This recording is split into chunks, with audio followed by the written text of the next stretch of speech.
Let's get straight into the politics, shall we? And the reaction to that pre-budget speech by the Chancellor, Rachel Reeves, yesterday. Let's speak to Shadow Business and Trade Secretary Andrew Griffith. Very good morning to you, Mr Griffith. Good morning. Morning. And what did you make of what Rachel Reeves had to say yesterday? It looks as though she's paving the way to raise taxes on the 26th of November. Well, look, if she does that, and we'll have to see, that would be a completely disreputable breach of an election promise. Remember, she said multiple times before the election, the Prime Minister said no plans to put up taxes. She then, after the election, repeated that pledge.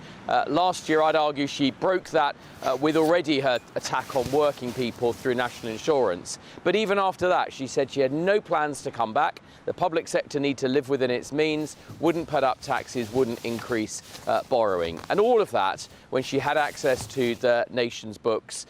The thing that's happened is that she's failed to grow the economy. Remember, they talked about how obsessed they were about growth and how they were going to grow the economy. And secondly, the limited welfare reform that Labour Party did propose that would have meant we could have had some spending reductions rather than tax increases on ordinary people. Her own party wouldn't even put up with those. So this is a crisis of her own making. It's not too late. They could still adopt our plan to reform welfare, to cut public spending, save the nation the burden of tax rises, and businesses, who I represent, the real challenge of confidence that we've got in the economy. Yeah, I was going to ask you about that, Andrew. I mean, I looked at what she had to say, and I'm thinking, what's the point of all this? What are you doing? And you sort of understand it keeps the markets calm and all that sort of thing. But this whole idea, making such a big thing about we're going to grow the economy, and there's not an idea. I couldn't tell you anything that they seem to have done to grow the economy. Why make such a big deal about it if you haven't actually got something to trump about? I know, it's terrible. Look, no plan for the economy. I heard Justin on your programme earlier coming up with some very sensible ideas about getting behind business, you know, attracting investment, not having people flee the country. Today in Parliament, we're going to be debating this terrible bill, 330 pages, you know, a bill for unemployment, more burdens on employers. It's going to have a jobless generation who can't get into the workplace. None of this is necessary. There are still alternatives that the Chancellor could pursue. We've put forward our own plans to save people taxes, things like cutting stamp duty, through actually getting to grips with public spending. Sooner or later, the government's going to have to do that. It would be much better if it was sooner. I mean, we did hear the Chancellor yesterday blaming the Tories, saying the inheritance was so much worse than she thought. She spoke about austerity. She blamed Brexit. She accused you of economic mismanagement over 14 years, low growth, low productivity and stagnant wages. Well, look, of course she's trying to blame everybody on the planet other than herself, but she had access to the books. She's been there for 18 months in office. After her first budget, she said she'd got a clear plan and that she was never going to come back, no more tax increases. It's just, to be quite honest, look, it's just one lie after lie. She's never had any, she never put any headroom in. She's not anticipated events like any good finance director would do. I was a finance director for many years. Of course, you've always got to anticipate that things in the world can change. She's driven up the cost of borrowing. She's actually spending more on interest simply to keep pace with the borrowing that she's put in the economy. And all of this, like the clear insight for your viewers, is it's because they won't get to grips with public spending. She spent £70 billion more, mostly in the public, unproductive public sector. And if you won't ever touch that, and if all you will do is just keep pouring more and more money into an unreformed public sector, I'm really sad to say, but taxes are exactly what follows, whether it's on your salary, on your house, on your car, I tend to agree with you. When are they going to get it through their head that everything does have a price? They're not coming up with anything to grow the economy, but yet there is a price to pay, and that price is paid by ordinary taxpayers, and it doesn't matter where you are on that level. They despise, it seems that they despise people who do well for themselves.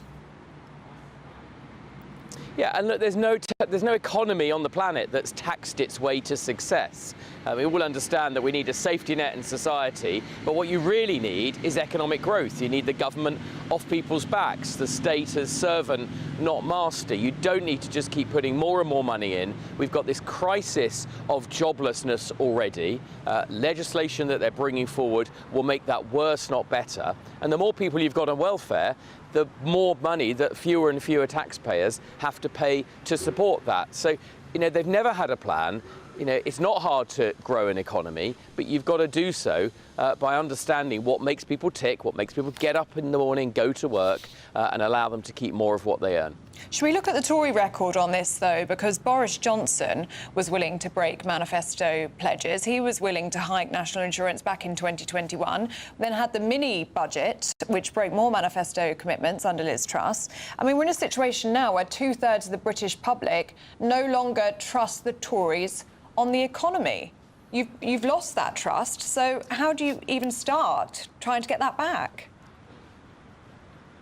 Well, look, we all know that the COVID pandemic, a once-in-100 event, made governments everywhere around the world do all sorts of things that they didn't want to do, whether it was shutting down the economy, providing a huge amount of public spending to ensure that the economy and businesses were as protected as possible.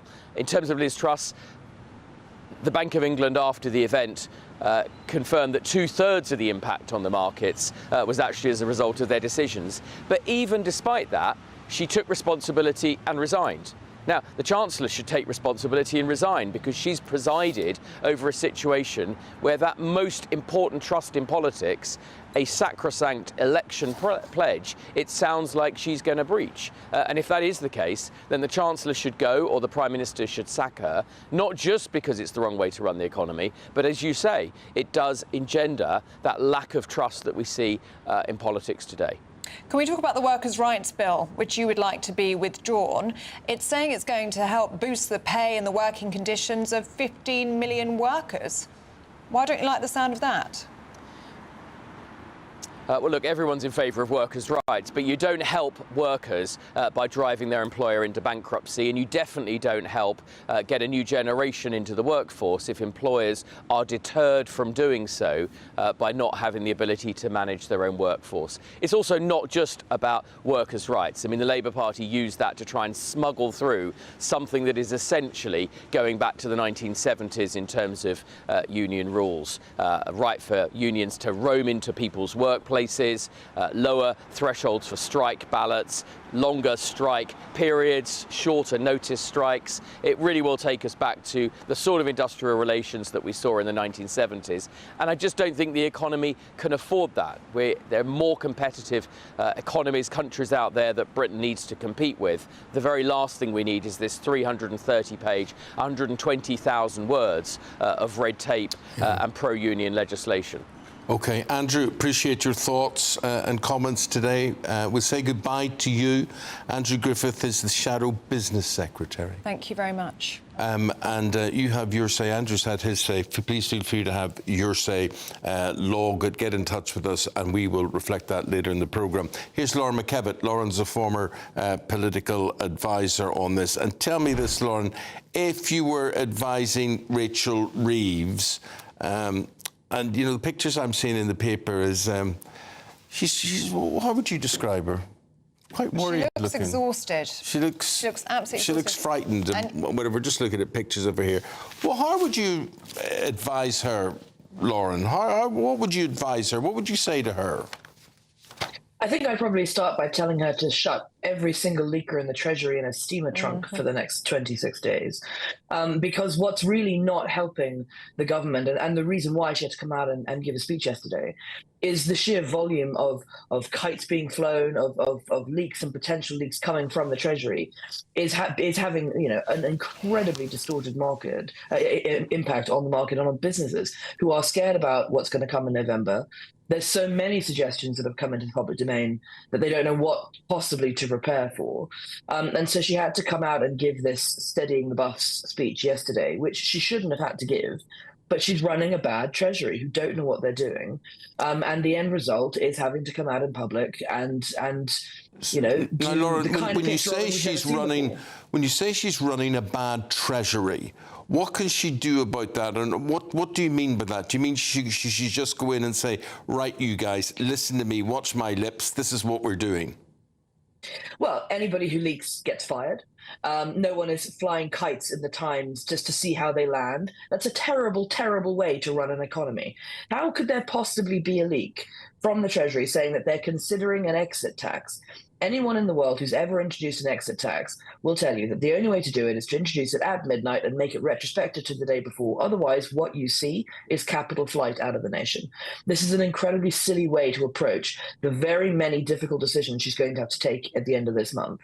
And all of that is beside the fact that she is going to have to mea culpa in some way for misleading the public in their manifesto last year, because it looks like Keir Starmer, who is the ultimate signatory to that manifesto being put into the public domain, is not going to mea culpa for it to the electorate.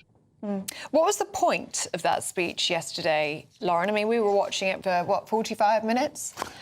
We failed, and I think many of our viewers failed to see what the point of that actually was, apart from it just being a very ominous address to the nation without actually being able to say anything ahead of the 26th of November.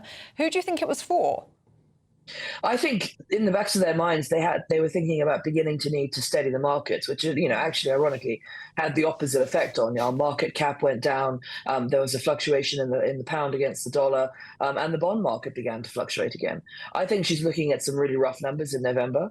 I think they don't know how to address the electorate and tell them that they effectively lied to them in their manifesto last year, which Rishi Sunak told Keir Starmer in the leaders' debate when he said, "You're not going to be able to fulfill the promises you're making in this manifesto. Taxes are going to have to go up, whoever is in government." Yeah. And Keir Starmer rebuffed him. OK. Yeah. Lauren, always fascinating to hear it as it is. I mean, you just say it straight. Thank you very much indeed, Lauren. We'll see you in the studio sometime soon. Thank you. Thank you. 7:14 is the time. Let's have a look at some of the other stories that we're picking up for you today. Breaking news coming out of New York, first of all. Yes, the city has elected Zoran Mamdani as its new mayor. He's 34. That'll make him the youngest mayor in more than a century and the first Muslim to lead the city. At least 7 people have died after a cargo plane carrying almost 40,000 gallons of fuel crashed at Kentucky Airport. A further 11 people are being treated for injuries and others are still missing. And those were full fuel tanks there that exploded, and you can understand the injuries on the ground happened as well.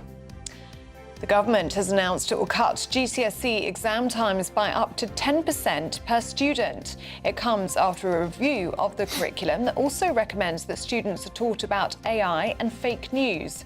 Just after 9 o'clock this morning, we're going to be speaking to the Education Secretary, Bridget Phillipson. Prince William continues his trip to Rio for the Earthshot Prize and COP30. The Prince of Wales will host the Earthshot Prize later today. Ahead of that, he's been speaking at the United for Wildfire conference. Latin America harbours some of the most biodiverse ecosystems on Earth. Ecosystems that are irreplaceable. We must put a stop to the criminal networks driving environmental crime and destruction. We must stand alongside those who every day are standing up and defending nature.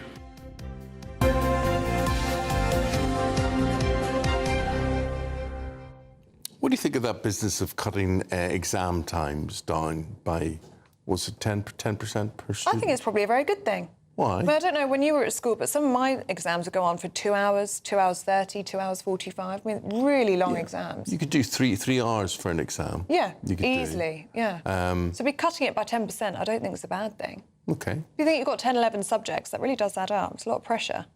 Well, 10, 11 homeworks a night. That's the thing that really shocked me about secondary school, which is when you'd suddenly say, well, have you got a homework tonight? Well, I've got 9 homeworks. Yeah. You've got to spread yourself really thin to get all of that done. Really thin.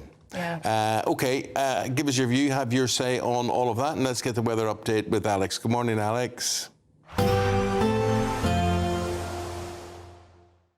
Expect warm spells with the odd rude interruption. Box Boilers sponsors the weather on GB News. Morning, welcome to your latest weather update from the Met Office here on GB News. More wet weather to come, particularly across Scotland and Northern Ireland today. England and Wales staying fairly cloudy and very mild, and quite a gusty wind blowing, quite noticeable if you're out this evening for a firework display. This morning it's pretty wet across Scotland, Northern Ireland, some heavy bursts of rain here, not completely dry for Wales and England, particularly in western areas, some showery rain, but that should be easing off generally. And then much of the Midlands and eastern England will stay dry, predominantly cloudy, but still quite bright, some hazy sunshine, lifting those temperatures well above average for the time of year, 16, 17 degrees. But there is quite a noticeable gusty wind, quite mild even where the rain persists across Scotland and Northern Ireland well into this evening. As I say, if you are heading out to a firework display, that gusty winds might be quite noticeable, but you're not going to need to really layer up because it will be pretty mild. Apart from the odd shower, most of England and Wales dry, still quite wet though across Cumbria perhaps, and outbreaks of rain lingering into this evening across Northern Ireland and especially across Scotland. Quite a wet end to the day across northern Scotland. Bit of a northerly breeze across the Northern Isles. That's the only place that's even remotely cool. Elsewhere, a very mild evening leading into a very mild night. The rain will gradually ebb away from Scotland, so things turning a bit drier. The breeze still quite noticeable, quite brisk, so that should stop too much in the way of mist and fog forming. But look at the temperatures overnight. Many places holding up in the teens and pretty much across the country. Double digits to start Thursday. So another mild day, another predominantly cloudy day. Not as wet across Scotland and Northern Ireland, but there will still be some outbreaks of rain, particularly coming into western Scotland. Bar the odd shower, again, much of England and Wales looking dry, but fairly cloudy. Some brightness coming through. Overall, a sunnier day likely across Wales and southwest England. And again, with the winds coming up from the south, it will be another very mild day. Expect warm spells with the odd rude interruption. Box Boilers sponsors the weather on GB News. We just want to remind you it's a year today. It's exactly since Donald Trump beat Kamala Harris in that race to the White House. Yeah, we're going to be debating if he's been a force for good in the world. That's next.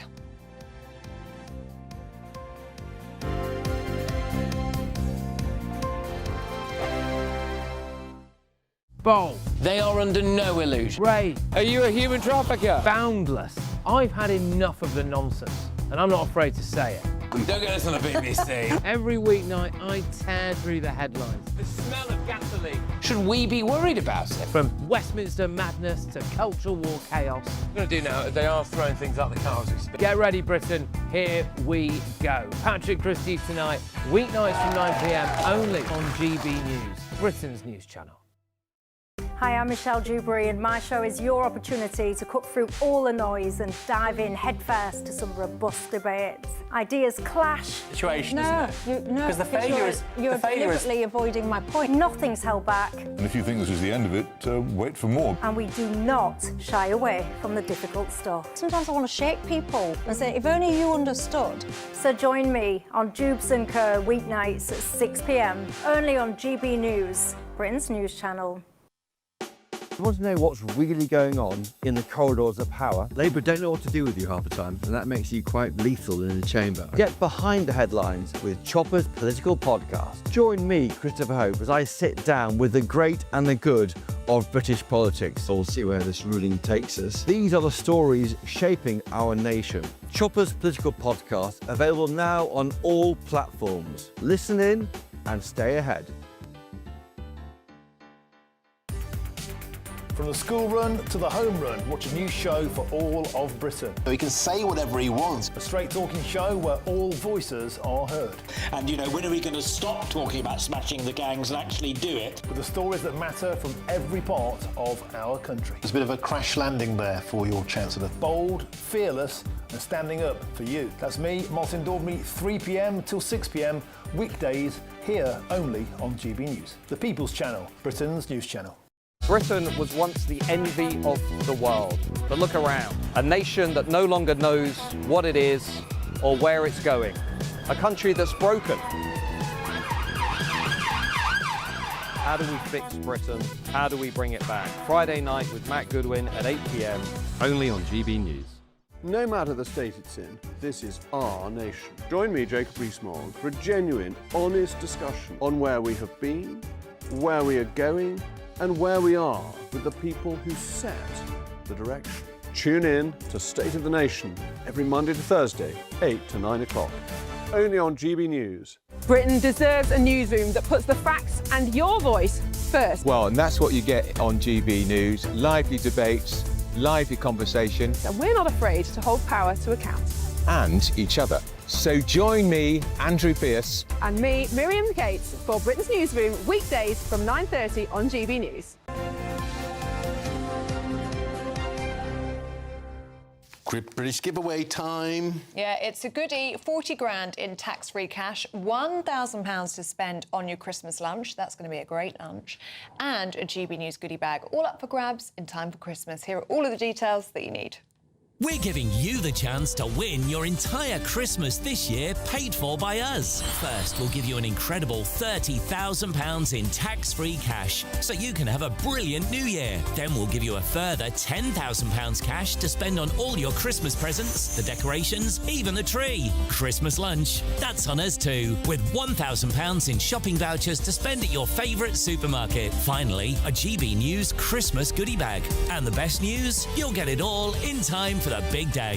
For a chance to win, text WIN to 63225. One entry costs £2.50 plus one standard network rate message. Or text BONUS to 63225. 5 entries cost £5 plus one standard network rate message. Go to gbnews.com/win. Entries start at £2.50. Call 0903 686 3232. Calls cost £2.50 plus your network access charge. Or post your name and number to GB17 PO Box 8690 Derby DE1 9TT. UK only. Entrance must be 18 or over. Lines close at 4 p.m. on the 28th of November. The winner may be contacted live on GB News, week commencing the 8th of December. Please check the closing time if listening or watching on demand. Good luck. Yes, good luck. Now, can you believe that it's been 1 year since President Trump beat Kamala Harris in the race to the White House? Well, a brief look back now at what he's achieved in his second term so far. Breaking news, it is 10:31. We can announce.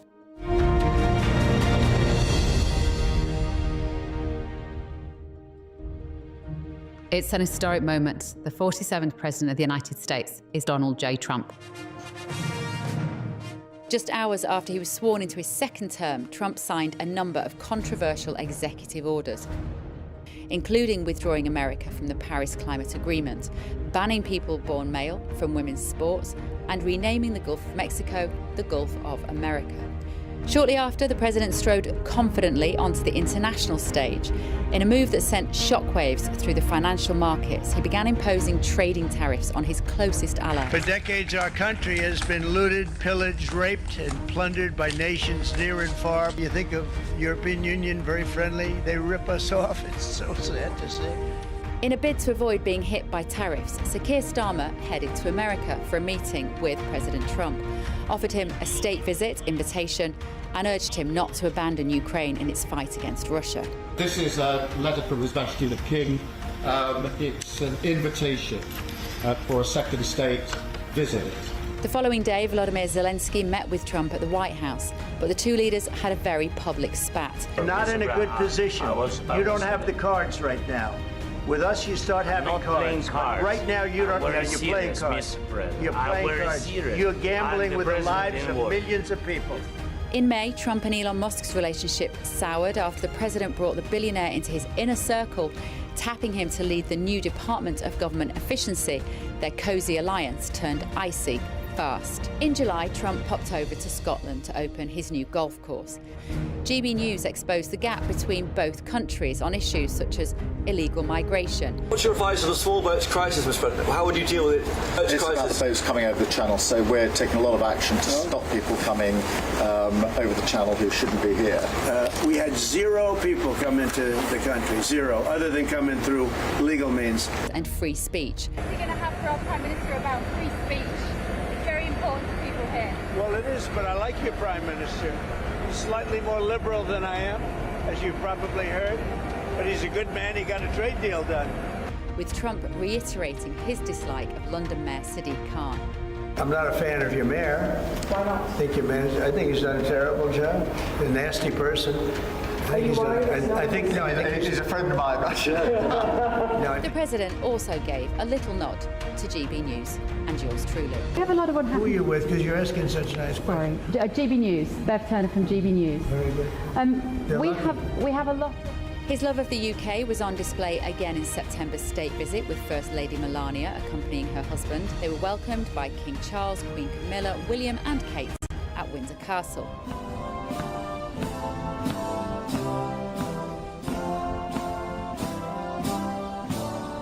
Then it was time for another press conference with the Prime Minister at Chequers.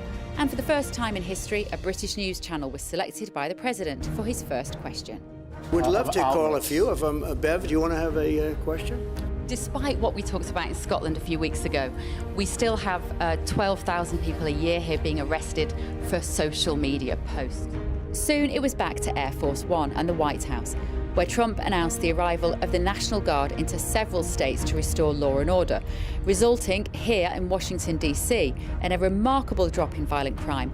Immigration raids via ICE agents remain Trump's most divisive measure, with some lamenting the removal of undocumented but working families that have been settled for decades. But on the global stage, the President of Peace can claim conflict resolutions in 8 locations, including India and Pakistan, Thailand and Cambodia, and of course, most notably, Israel and Hamas.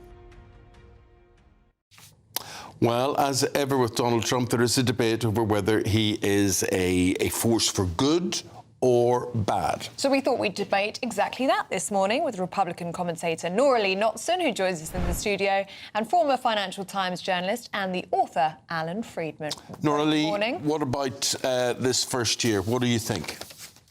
I think Trump is truly an embodiment of the founding of America, which is that we were given by our Creator inalienable rights of life, liberty, and the pursuit of happiness, and that it should be government for the people, by the people. He represents the unheard people. He is transparent. He tries to get bureaucracy, federal agencies out of the way. He's gone for deregulation. He's put emphasis on protecting our nation, our people, because that is truly the role of our government. Okay. And when it comes to peace, nobody can argue that he is the peacemaker right now of the world. Well, I think you could, but anyway, Alan Friedman, former Financial Times journalist. And Alan, you've got a book out, The End of America, so obviously you disagree with Nora-Lee. Yeah, I think Trump is dangerous for the American democracy. I think Trump, in his foreign policy, has behaved like Vladimir Putin's poodle, sort of the way Tony Blair used to behave during Iraq. And I think Trump is not committed to American civil rights. His use of the military in American cities is unprecedented. His harassment of universities like Harvard, his intimidation of companies like Apple and NVIDIA.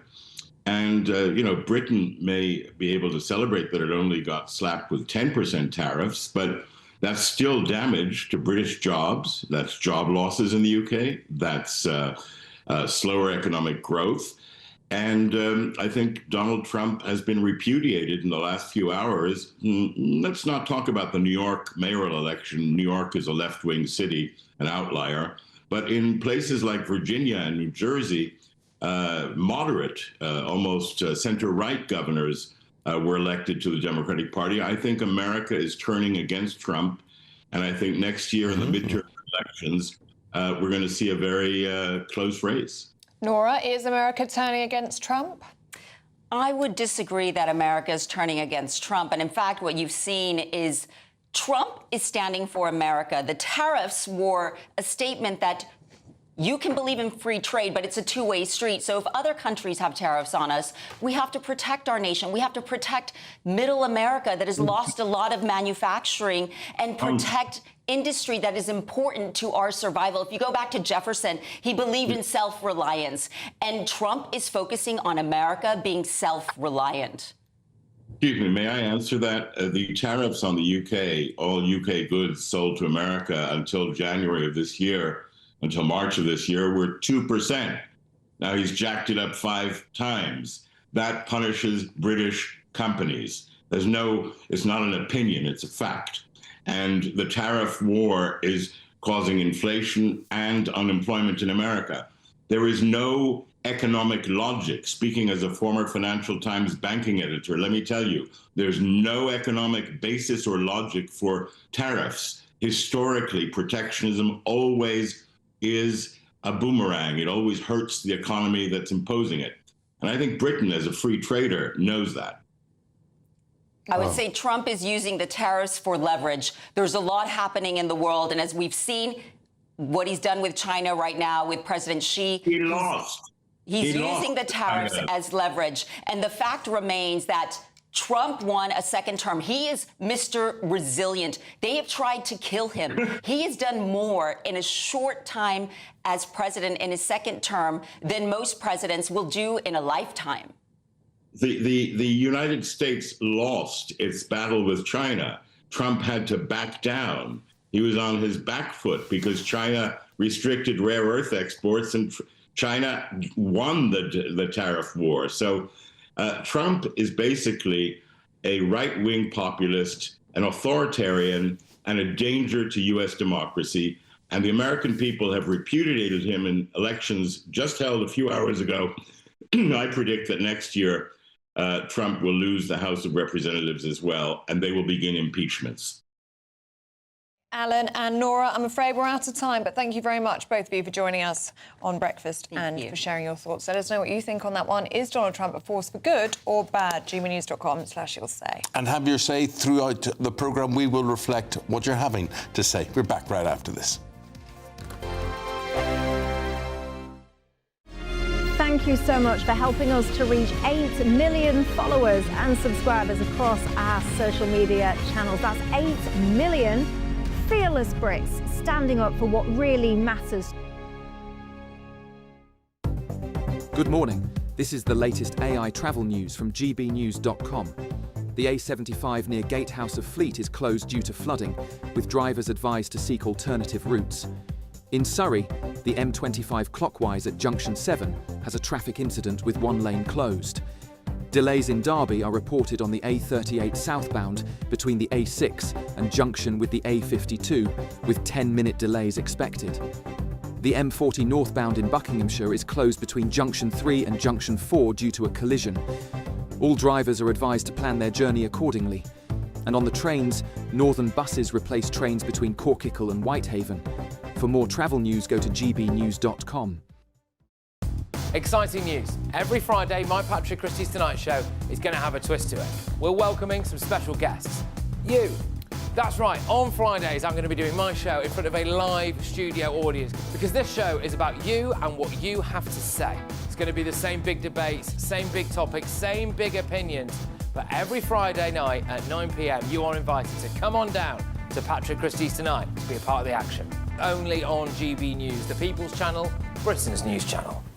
Hi, I'm Michelle Dewberry, and my show is your opportunity to cut through all the noise and dive in headfirst to some robust debates. Ideas clash. Situation, isn't it? No, because the failure is you're deliberately avoiding my point. Nothing's held back. And if you think this is the end of it, wait for more. And we do not shy away from the difficult stuff. Sometimes I want to shake people and say, if only you understood. So join me on Jubes & Co weeknights at 6 p.m, only on GB News, Britain's news channel. 5 hosts, 5 opinions, 5 fearless debates, 5 unfiltered takes on the day's news. 5 reasons not to be anywhere else on Saturday night. This is the Saturday 5. You got me good there. Britain's biggest Saturday night TV show. It's not a bad brand. Yeah. Uncensored. Very, very racy tonight. On the unpredictable. What does she say? Can you translate it for us? And always entertaining. And how can a country go from being led by William Wallace Saturday nights from 6 p.m, only on GB News, the People's Channel. Britain's news channel. You're going to want to stay tuned, trust me. Britain deserves a newsroom that puts the facts and your voice first. Well, and that's what you get on GB News. Lively debates, lively conversations. And we're not afraid to hold power to account. And each other. So join me, Andrew Pierce. And me, Miriam Cates, for Britain's Newsroom, weekdays from 9:30 on GB News. We say hello, good morning, and welcome to Marcus Buckland. He's got your sport. I have, thank you, guys. Now, what were you both doing at the age of 15 years and 308 days? I was probably doing my GCSEs. OK. Eamonn? Yeah, same thing, but it was 1976 and it was a lovely time. What are you laughing at?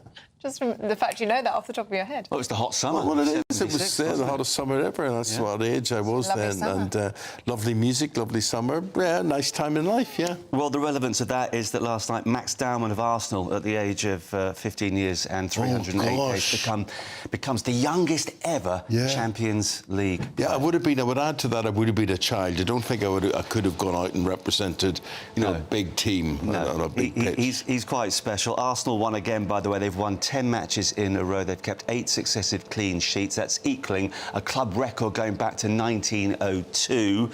Also, last night, Liverpool beat Real Madrid. I know, Ellie, you were a little bit upset because Trent Alexander-Arnold came on as a second-half sub for Real Madrid. He was booed. Him. Yeah. I think that's brutal. Well... It's not very nice, is it? It was when they copied his goal celebration.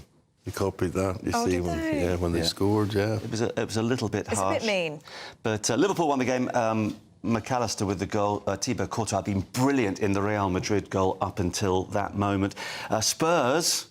Better news for you. Fantastic. Ellie, they won 4-0, and it's Mickey van der Messi scores this wonder goal from almost inside his own penalty area. So Spurs were happy to celebrate. Manchester City, Newcastle and Chelsea play tonight.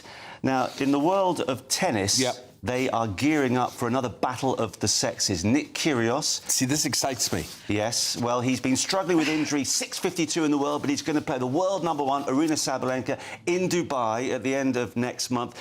2 thoughts about this, Eamonn and Ellie. Is it a bit of harmless fun, or is it going to fuel misogyny and all that sort of thing? Well, Sabalenka's got to have certainly a good chance in this because his injuries are so bad, which is, I presume, why he's saying, keep the attention on me. I've still got something to offer. Yeah. Yes, that's true. He's got a strong serve, though, hasn't he? So concessions are going to have to be made. They're going to probably make concessions. They might even change the modifications of the court, so we'll see. But it does keep Kyrgios relevant. It's a win-win for him. Sabalenka says she's up for it. It's been... They have the same agents as well. 3 sets or 5 sets? Still to be decided. Yeah.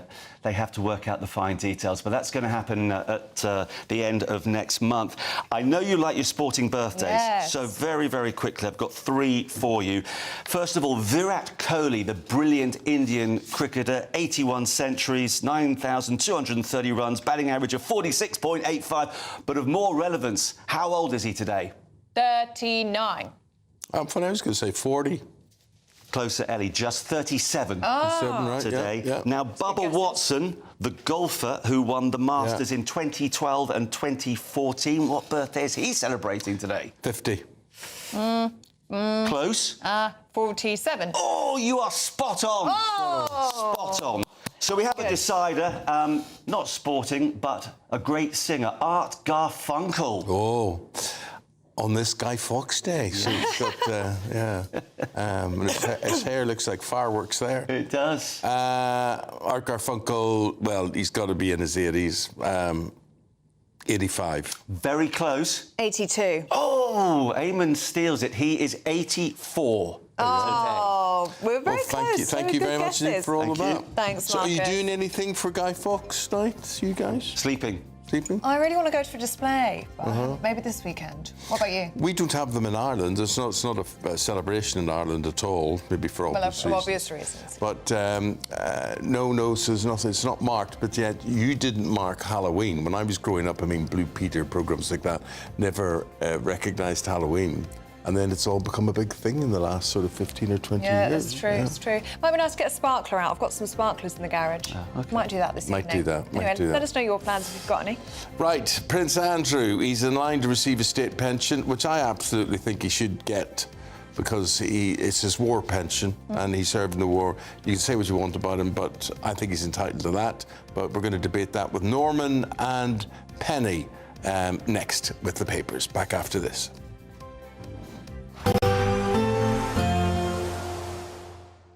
Can't wait to get in that sea. Lovely and warm. Just like the feeling of having great travel insurance. All Clear Travel Insurance sponsors GB News Travel Destinations Forecast.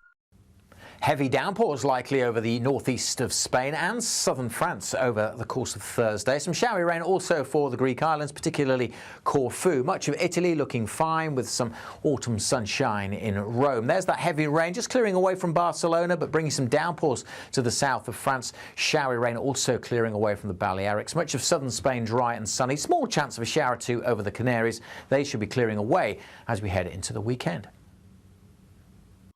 All Clear Travel Insurance sponsors GB News Travel Destinations Forecast.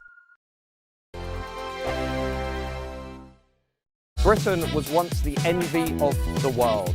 But look around. A nation that no longer knows what it is or where it's going. A country that's broken. How do we fix Britain?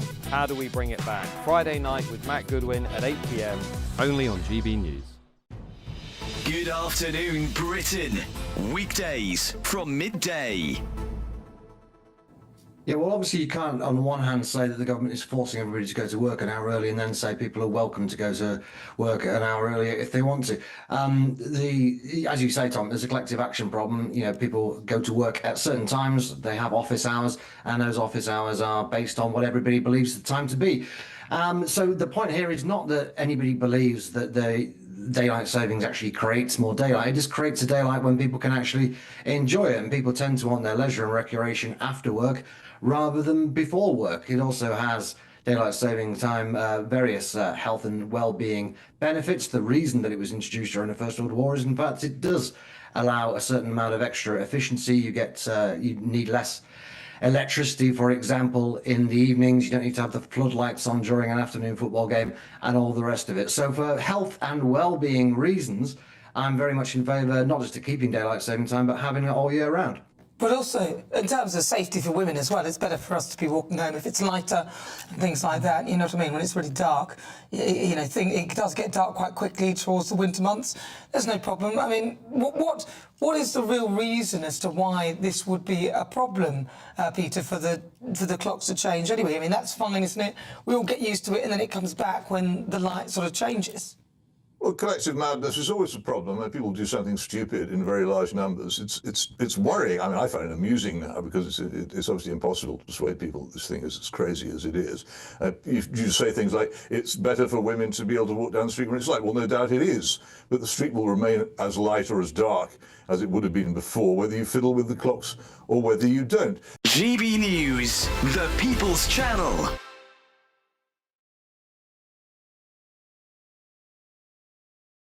No matter the state it's in, this is our nation. Join me, Jacob Rees-Mogg, for a genuine, honest discussion on where we have been, where we are going, and where we are with the people who set the direction. Tune in to State of the Nation every Monday to Thursday, 8 to 9 o'clock, only on GB News. Britain deserves a newsroom that puts the facts and your voice first. Well, and that's what you get on GB News. Lively debates, lively conversation. And we're not afraid to hold power to account. And each other. So join me, Andrew Pierce. And me, Miriam Cates, for Britain's Newsroom, weekdays from 9:30 on GB News.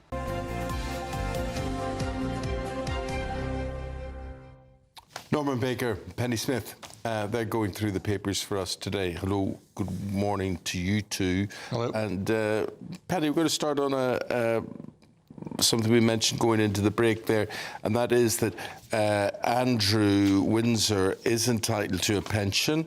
That pension would be £9,000 a year. He couldn't do a lot with it. Should he take it?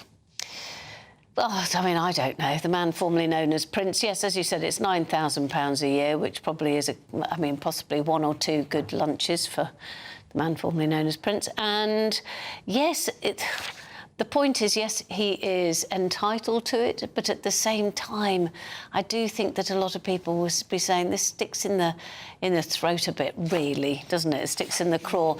Not many people, for example, most people who get a pension, they get a pension because they've worked all their lives, they've gone to work every single day, they paid their taxes and all the rest of it. And this is a man who's a member of the royal family who gets who's taken taxpayers' money, which most of us don't, and he's getting this pension. I know he's entitled to it. Norman, yes. if I'm right, the King is also entitled to a pension. Well, I mean, if you've worked and paid tax and national insurance, then you qualify in some shape or form. And Andrew did 22 years in the Royal Navy, and therefore he's accumulated some entitlement to a pension. And Charles, for a short period of time, captained a coastal minesweeper, so presumably he qualifies on that basis. Look, I mean, the Royal Family's got far too much money, and dare I say, my book coming out later on this month will point that out. But, you know, he's 66, Andrew. I can't believe I'm defending Andrew. He's 66 shortly, and he's entitled to a pension for what he's put in. I think we've got to be careful. I mean, that's absolutely right. Andrew's a horrible man. He's had his titles taken away and everything else quite rightly, in my view. But let's not be vindictive about it. Let's not go to sackcloth and ashes. The man's entitled to his pension if he's put contributions in. There was some suggestion in the papers yesterday he might have his Falklands War Medal taken away. Well, you know, he earned that. Whatever else he did, he earned that. The Falklands. I mean, we've got to just not be ridiculous about it. I agree with that part. But you know what? This is a chance for him to follow what the King does, who donates his pension to Age UK. Yes, well, that's a matter of choice, of course, and it'd be nice if he did so. But as Andrew's never given any money away, as far as I know, to anybody at all in his life, then it's unlikely that's going to occur. Well, you will have a view on that one. Stu, let us know what it is. gbnews.com/you'll say. Norman, this is a shocking story today in the Daily Mirror. 1 in 10 children are starting school obese. Yeah, I couldn't believe this when I read it, actually. And that's starting even earlier than that, because the National Child Measurement Programme, I never heard of that, 13% of kids in reception, so that's 1 in 8, is age 4 and 5 are also overweight. What is going on? It must be diet. It must be diet. Must be. Because that's deeply unhealthy. And of course, not going outside and playing. Exactly, yeah. And also, of course, don't forget that there was a huge campaign in the 80s, and they sold off all the school, not all of them, but a lot of vast majority of school playing fields, so that there was nowhere for people to go and do PE and everything else. I know it's not everybody's favourite thing, but nevertheless, if you develop a love of sport and a love of running around when you're a kid, you've got it for life. That's totally right. And you get sent, when I was a kid, you get sent outside and told not to come back to lunchtime. Whereas now, people are stuck in their rooms looking at computers. But the worst stat, I think, is the one that says by year 6, so age 11, 22% of primary school children were obese. I mean, it's just an incredible figure. 22%. 1 in 5. Yeah. 1 in 5, it's just incredible. That's a crime. The thing is, if you're obese that young, you have got issues with your body weight for life. I mean, Well, and if you have a love of sport that young, it's with you for your whole life. Yes. And it's been with David Beckham, Penny. Yes. Do you know what? I do like these pictures. I like these photos. He scrubs up awfully well, doesn't he? Yeah. Sir David Beckham, as he now is. And he's finally got his knighthood at Windsor Castle, and there he is with Lady Victoria Beckham. It suits her. Oh, it does, doesn't it? And she, of course, looking incredibly elegant in shoes that, honestly, my feet hurt just looking at her shoes. I know. He's wearing Victoria Beckham, so she designed his suit. Yes. She's never designed menswear. She decided to design this yesterday, and the King apparently loved the suit. And then David Beckham said, well, actually, I took inspiration from you, sir. Oh, I know. Yeah. Look at them. They're all over each other. You see, like a cheap suit. You see, he's kneeling there, so to kind of bend it like Beckham, isn't it? Oh, you were waiting. You were going to shoehorn that in, no matter which way. Actually, those shoes are quite high-heeled, aren't they? On his, It's a Cuban heel, isn't it? It's a Cuban heel. Yes. Yeah, maybe it's obviously going to be a new thing. I'm terrified at this story, Norman. This is in the Telegraph. And there are plans to deflect the sun to fight global warming. Yes. With consequences, perhaps. You sort of wonder, had this appeared on April the 1st, you'd wonder whether it was a made-up story for April the 1st, but apparently it's true. And this comes from a very respected Royal Society document, who plan, or they don't plan, but they're suggesting, in order to tackle global warming, that you could, in fact, use aircraft to release sulfates into the stratosphere to scatter sunlight and cool the surface, mimicking the temporary cooling seen after a volcanic eruption. But it would require 8 to 6 million tonnes of sulfur dioxide into the stratosphere every year, and it would cost billions to do it on a regular basis without no certainty as to what the outcome would be. And also the possibility that you could actually have negative impacts you haven't thought through, like drought in particular areas of the world. So it seems like a crazy scientific thing. So they're saying far-off regions, aren't they? That's what it could mean, that there would be knock-on effects, as you say, and it could make... I mean, there's all sorts of things that it could have a devastating impact on, but also it could worsen rather than ease climate change, as you say, and make the sky look less blue. Call me shallow, but that, to me, is definitely a reason not to do it. We want the sky being blue. We want the sky to be blue. Penny, tell me about the actor, Oscar-winning actor, Jesse Eisenberg, who you've met. I have met him, and he was one of my favourite interviewees of all time. He was fun and self-deprecating and wonderful. You might know him from The Social Network, where he played Mark Zuckerberg, and he wrote, directed and starred in A Real Pain. And he's a brilliant man. Not only that, he is donating a kidney to a stranger. There's nothing wrong with him. He says, have one of my kidneys, to someone he doesn't even know. To someone he doesn't even know. And the NHS Blood and Transplant Unit says that this is brilliant. Such altruistic donors are game changers, she said. And I salute him, because that's the thing. You know, he doesn't need to do that.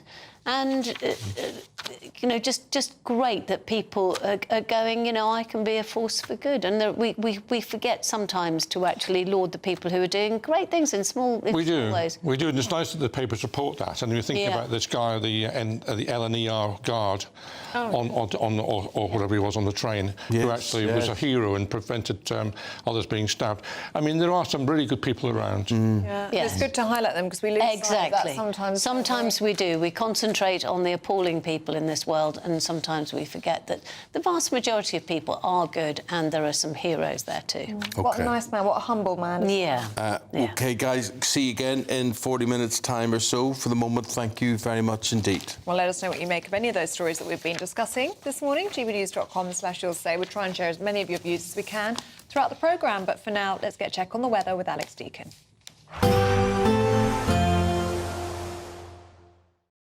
Today, clouds overhead, total zen within. Boxed Solar sponsors the weather on GB News. Morning, welcome to your latest weather update from the Met Office here on GB News. More wet weather to come, particularly across Scotland and Northern Ireland today. England and Wales staying fairly cloudy and very mild, and quite a gusty wind blowing, quite noticeable if you're out this evening for a firework display. This morning it's pretty wet across Scotland, Northern Ireland, some heavy bursts of rain here. Not completely dry for Wales and England, particularly in western areas, some showery rain, but that should be easing off generally. And then much of the Midlands and eastern England will stay dry, predominantly cloudy, but still quite bright, some hazy sunshine, lifting those temperatures well above average for the time of year, 16, 17 degrees. But there is quite a noticeable gusty wind. Quite mild even where the rain persists across Scotland and Northern Ireland well into this evening. As I say, if you are heading out to a firework display, that gusty wind might be quite noticeable, but you're not going to need to really layer up, because it will be pretty mild. Apart from the odd shower, most of England and Wales dry. Still quite wet though across Cumbria perhaps, and outbreaks of rain lingering into this evening across Northern Ireland and especially across Scotland. Quite a wet end to the day across northern Scotland. Bit of a northerly breeze across the Northern Isles. That's the only place that's even remotely cool. Elsewhere, a very mild evening leading into a very mild night. The rain will gradually ebb away from Scotland, so things turning a bit drier. The breeze still quite noticeable, quite brisk, so that should stop too much in the way of mist and fog forming. But look at the temperatures overnight.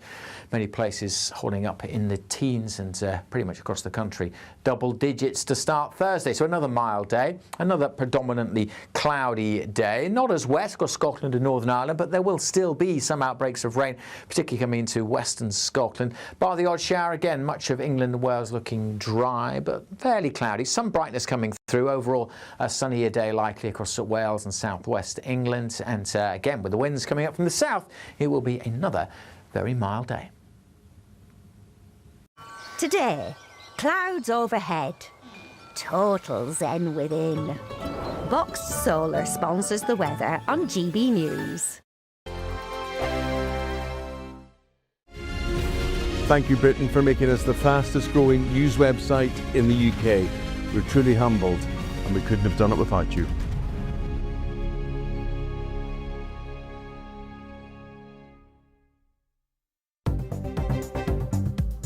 Good morning, this is the latest AI travel news from gbnews.com.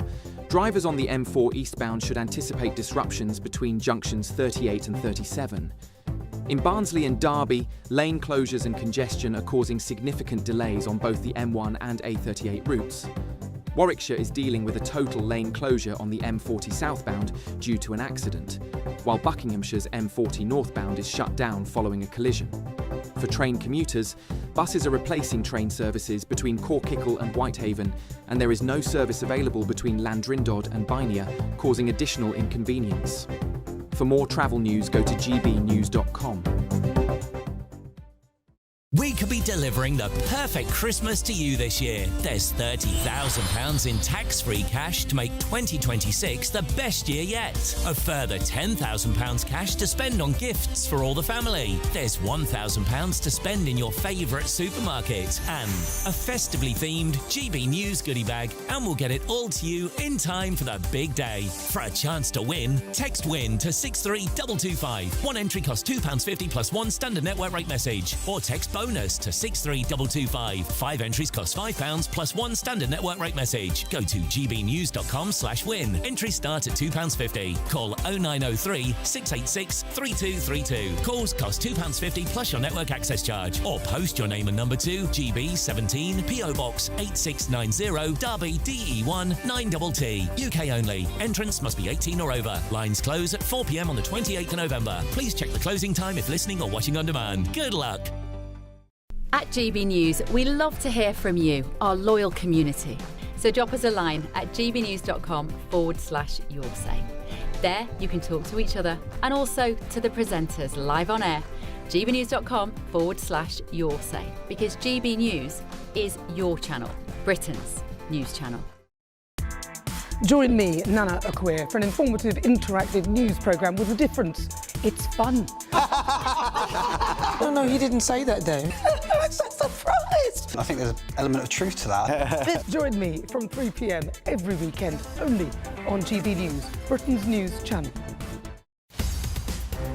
In the GB Newsroom, we bring you the news as it happens. With our team of dedicated journalists across the UK, we're ready to keep you up to date with what's happening every half an hour, every single day. Bulletins here on GB News, the People's Channel, Britain's news channel.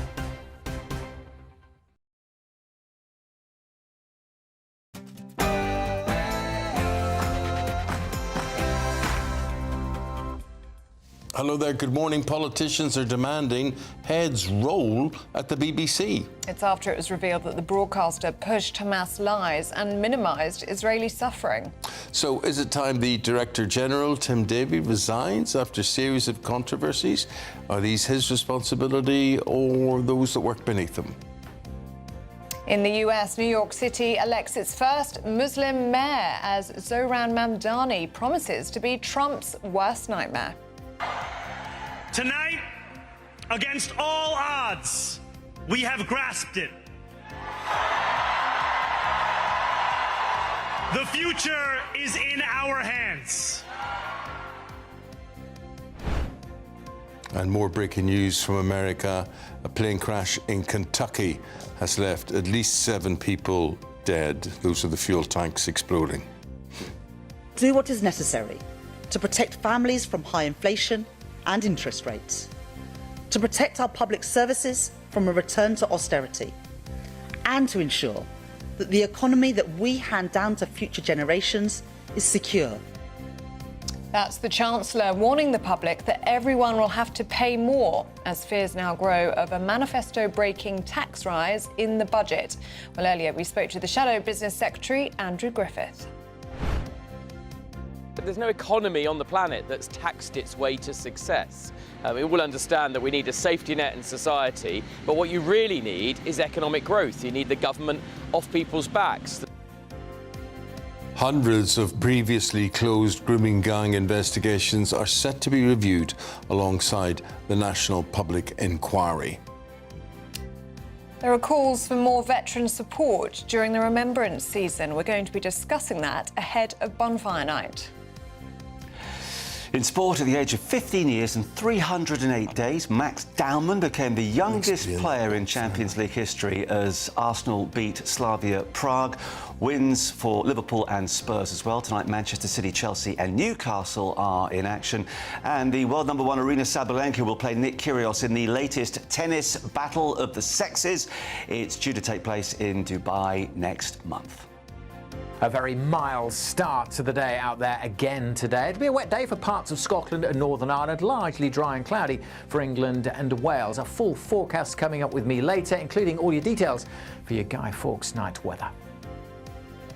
Wednesday morning, halfway through the week. Thank you very much indeed for your company. We're with you online, on TV, on radio until 9:30 this morning. Well, we continue on radio and on TV as well as online for much longer than that, but we are there until 9:30. Hope you can stay with us. My name is Eamonn Holmes. And my name is Ellie Costello, and this is GB News Breakfast.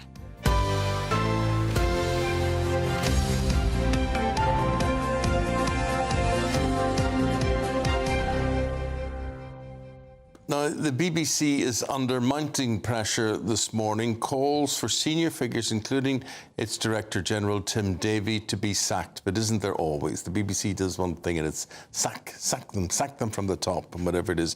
Is it necessarily their responsibility? I have a lot of sympathy for Tim Davie. I think he's a good man and doing a good job there in what he can. But should he be responsible for every detail? That's the question. Well, it's a big job, isn't it? It's a difficult job as well. But it all comes after explosive claims from a whistleblower allege serious and systemic editorial bias across the BBC, including accusations that a Panorama documentary doctored a Donald Trump speech and that BBC Arabic have downplayed Israeli suffering in its war coverage. OK.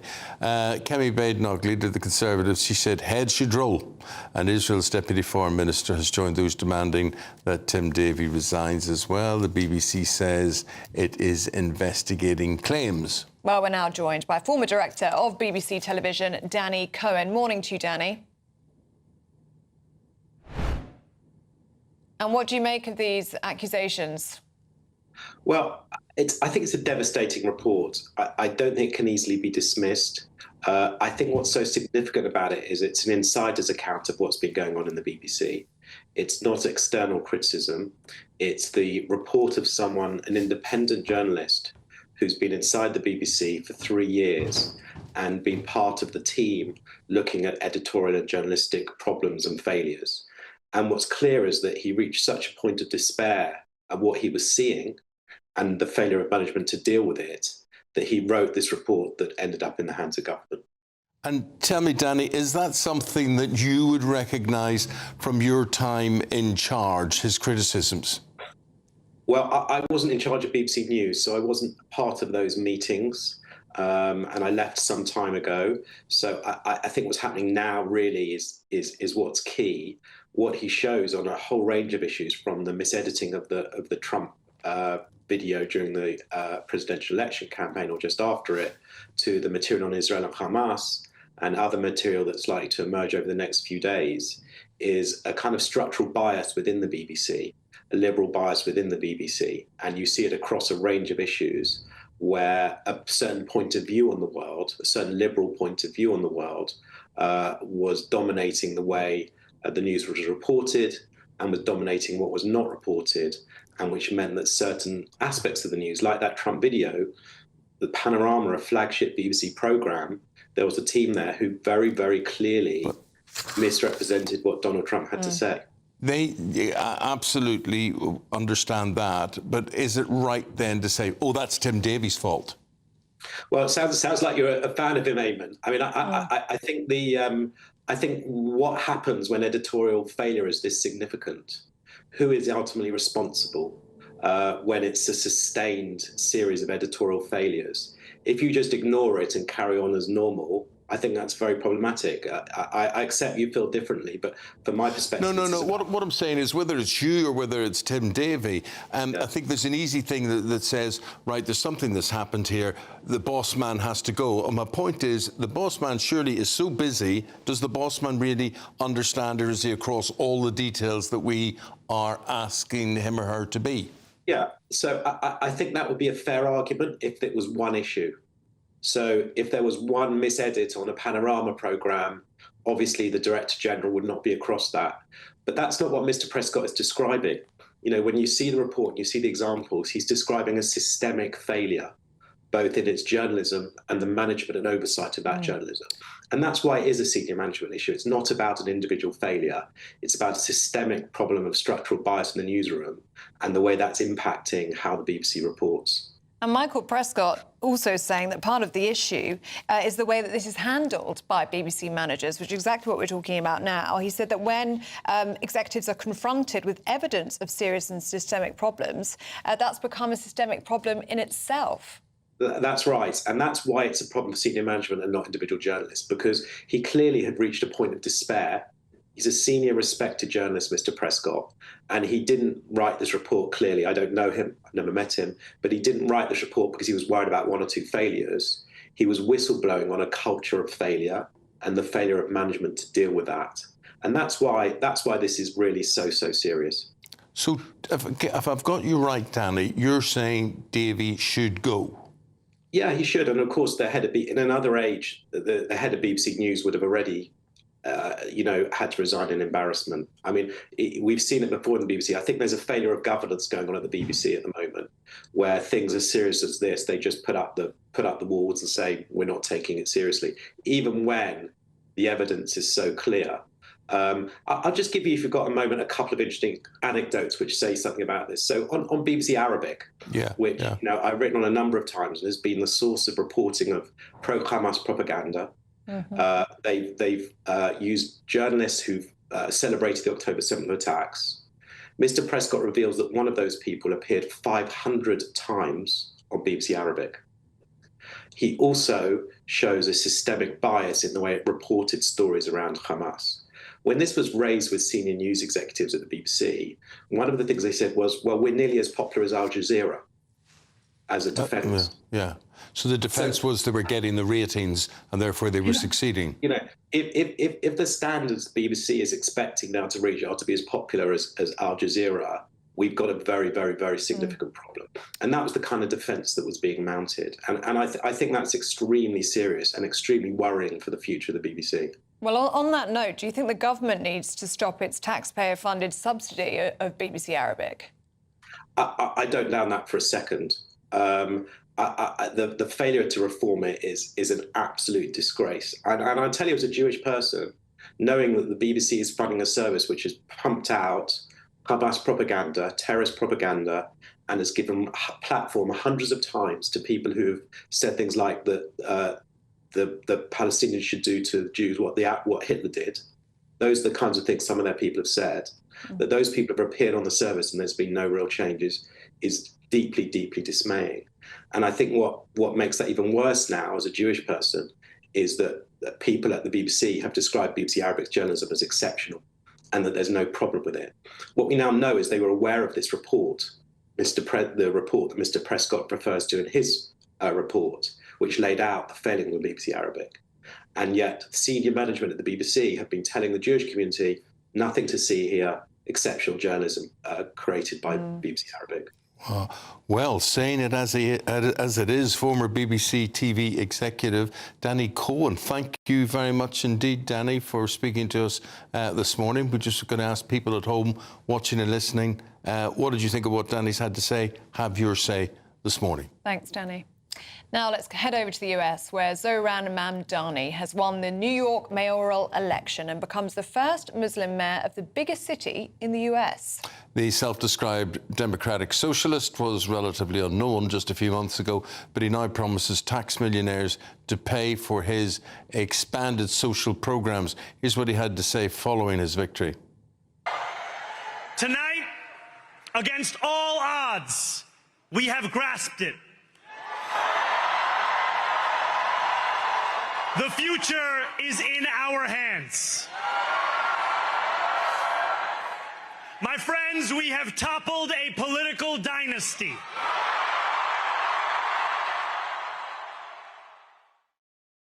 Well, joining us now is former special advisor and political commentator Jennifer Powers. Morning to you, Jennifer. And for those over here in Britain who don't know, who is Zohran Mamdani? He seems to have come out of nowhere.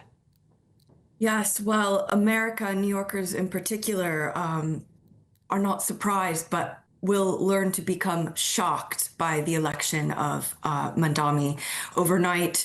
Truly historic election by a hard left extremist who is close to not just Marxists, but many of the apologists for terrorism. He was elected by a very changed New York City than that which we've known for the preceding generations, one that's very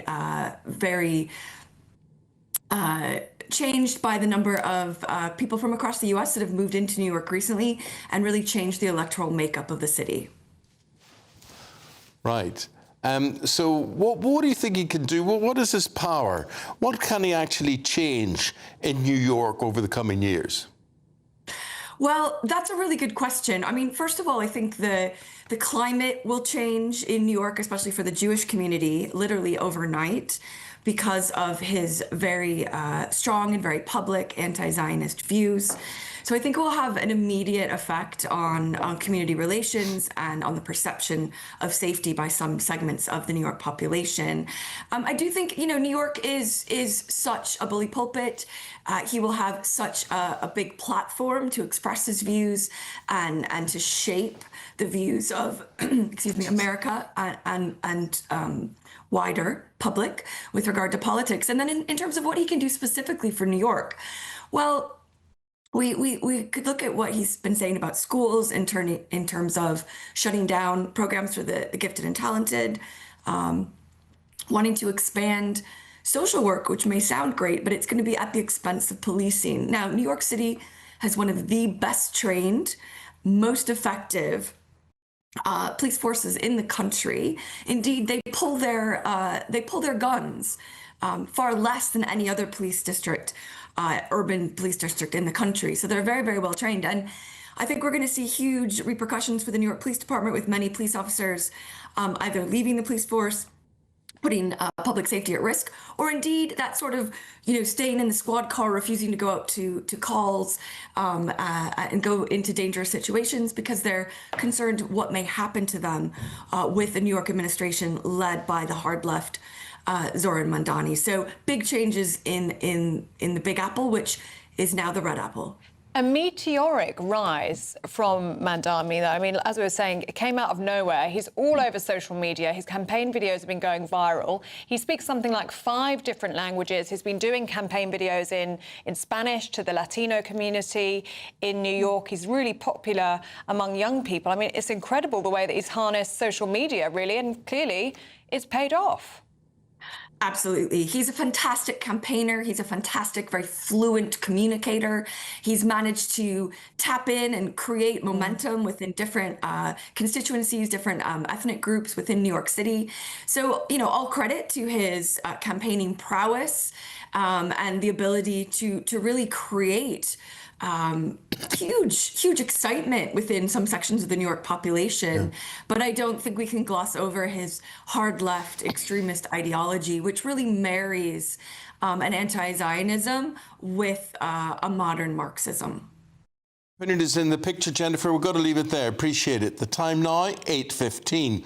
I look at some of the other stories coming into the newsroom on this Wednesday morning. At least 7 people have died after a cargo plane carrying almost 40,000 gallons of fuel crashed at Kentucky Airport. A further 11 people are being treated for injuries and others are still missing. The government has announced it will cut GCSE exam times by up to 10% per student. Now that comes after a review of the curriculum that also recommends students are taught about AI and fake news. Just after 9 o'clock, we'll be speaking to the Education Secretary, Bridget Phillipson, about that and other things. Prince William continues his trip to Rio de Janeiro for the Earthshot Prize and COP30. The Prince of Wales will host the Earthshot Prize later today, and ahead of that, he's been speaking at the United for Wildfire conference. Latin America harbours some of the most biodiverse ecosystems on Earth. Ecosystems that are irreplaceable. We must put a stop to the criminal networks driving environmental crime and destruction. We must stand alongside those who every day are standing up and defending nature.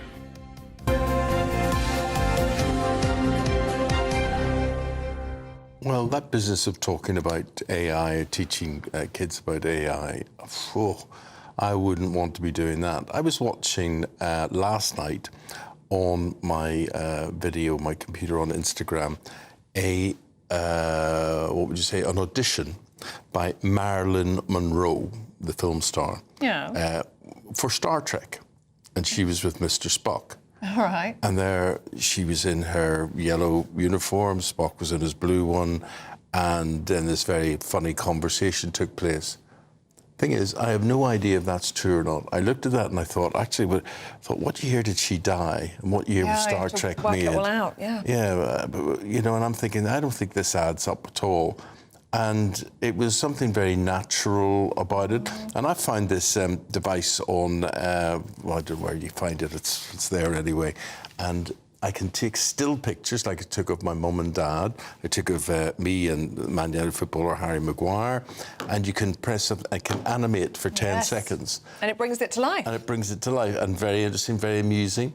But you can't really tell these are real or these are false. It's sometimes really hard to know, isn't it? You have to second guess everything you see now. Everything. But AI, it will have us all, it'll make us all redundant at everything. I believe it's the worst thing that could possibly happen to us.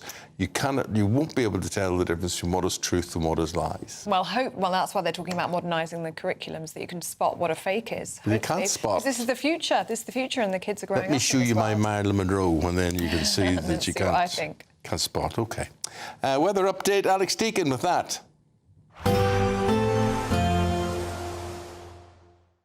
Expect warm spells with the odd rude interruption. Boxed Boilers sponsors the weather on GB News. Morning, welcome to your latest weather update from the Met Office here on GB News. More wet weather to come, particularly across Scotland and Northern Ireland today. England and Wales staying fairly cloudy and very mild, and quite a gusty wind blowing, quite noticeable if you're out this evening for a firework display. This morning it's pretty wet across Scotland, Northern Ireland, some heavy bursts of rain here. Not completely dry for Wales and England, particularly in western areas, some showery rain, but that should be easing off generally. And then much of the Midlands and eastern England will stay dry, predominantly cloudy, but still quite bright, some hazy sunshine, lifting those temperatures well above average for the time of year, 16, 17 degrees. But there is quite a noticeable gusty wind. Quite mild even where the rain persists across Scotland and Northern Ireland well into this evening. As I say, if you are heading out to a firework display, that gusty wind might be quite noticeable, but you're not going to need to really layer up because it will be pretty mild. Apart from the odd shower, most of England and Wales dry. Still quite wet though across Cumbria perhaps, and outbreaks of rain lingering into this evening across Northern Ireland and especially across Scotland. Quite a wet end to the day across northern Scotland. Bit of a northerly breeze across the Northern Isles. That's the only place that's even remotely cool. Elsewhere, a very mild evening leading into a very mild night. The rain will gradually ebb away from Scotland, so things turning a bit drier. The breeze still quite noticeable, quite brisk, so that should stop too much in the way of mist and fog forming. But look at the temperatures overnight. Many places holding up in the teens and pretty much across the country. Double digits to start Thursday. So another mild day, another predominantly cloudy day. Not as wet across Scotland and Northern Ireland, but there will still be some outbreaks of rain, particularly coming into western Scotland. Bar the odd shower again, much of England and Wales looking dry, but fairly cloudy. Some brightness coming through. Overall, a sunnier day likely across Wales and southwest England. And again, with the winds coming up from the south, it will be another very mild day. Expect warm spells with the odd rude interruption. Boxed Boilers sponsors the weather on GB News. So we're just sitting looking here at these various AI things. So what you're looking at, that's me and the Man United footballer Harry Maguire, best mates hugging each other, whatever. Didn't happen, but it was a still picture. And it's a lovely one of you and your mum. You're having a hug. Me and my mum, and look, it looks real, doesn't it? It isn't. I thought that was real when I first saw it. Yeah, not that you'll be able to see it, but anyway, it's me and mum. Things like that, AI is amazing, isn't it? Because your mum's no longer with us. Yes. You've got a lovely video of you hugging her. Yeah. Which is lovely. Which is not real, but anyway, it's. But I liked it. Like the idea, I thought they've done it very well. Yeah. It's quite. But good luck to kids learning to tell the difference between all of that. Well, we are talking about education today. Lots of you getting in touch. Edmund says, my grandson ended up going to hospital with stress over his exams. GCSEs are too much, I think. They've gotten harder and harder. They're not like they were when I was at school. I only got 3 exams done at 16 and then I dropped out afterwards. What, you get 3 exams at 16? That's what Edmund got. He says GCSEs are much harder now. There we go. Peter says some of us were self-sufficient at 15 years old. We were growing our own food, we were collecting fuel for our fires, and we had paper jobs, not playing with phones and on social media all the time. That's a very good point. That's absolutely right. You know, people were fighting in the First World War and the Second World War at 15, 16, 17. And, you know, I mean, pressure. I mean, I just think I think we should teach kids to be more resilient. Yes. That's the thing. I think that you just can't say they've buckled and we see that as the latest stage. Some of you may agree with me, but I mean, everybody. I mean, how the heck? I could bore you silly, believe me, bore you silly with pressure and things you did for school and you know, what was expected. There was just no tolerance for any leniency in my school at all. But we got through it and I can say happiest days of my life still. Well, maybe resilience needs to be taught in the national curriculum. Maybe it needs to be taught more Resilience, at home. good idea. And just saying, look, you don't need to worry about what people say about you online and things like that. Well, maybe they should teach you about GB News and the competitions in the Great British Giveaway because they're brilliant. Have a look. We're giving you the chance to win your entire Christmas this year paid for by us. First, we'll give you an incredible £30,000 in tax-free cash so you can have a brilliant new year. Then we'll give you a further £10,000 cash to spend on all your Christmas presents, the decorations, even the tree. Christmas lunch, that's on us too, with £1,000 in shopping vouchers to spend at your favourite supermarket. Finally, a GB News Christmas goodie bag. And the best news? You'll get it all in time for the big day. For a chance to win, text WIN to 63225. One entry costs £2.50 plus 1 standard network rate message. Or text BONUS to 63225. 5 entries cost £5 plus 1 standard network rate message. Go to gbnews.com/win. Entries start at £2.50. Call 0903 686 3232. Calls cost £2.50 plus your network access charge. Or post your name and number to GB 17 PO Box 8690 Derby DE1 9TT. UK only. Entrance must be 18 or over. Lines close at 4 p.m. on the 28th of November. The winner may be contacted live on GB News, week commencing the 8th of December. Please check the closing time if listening or watching on demand. Good luck. Now, here we are. This is Guy Fawkes Day, Guy Fawkes Night, as we're talking. And coming up, we're going to talk to a veteran who says that fireworks can be triggering factors for trauma, stress. They remind you of gunshots. And I can verify this. Growing up in Northern Ireland, listening to gunshots all the time, always explosions, gunshots go off or fireworks, whatever. And you would flinch. Absolutely, absolutely. Still to this day, that's what you're trained to do. You're trained to get out of the way of it, and also just a plea on behalf of pets who can't speak for themselves. Yeah. You know, stick your fireworks tonight personally, or why can't we have fireworks with no noises attached? I think that is the way it's going. The light shows and the drones and things like that. Back with that right after this.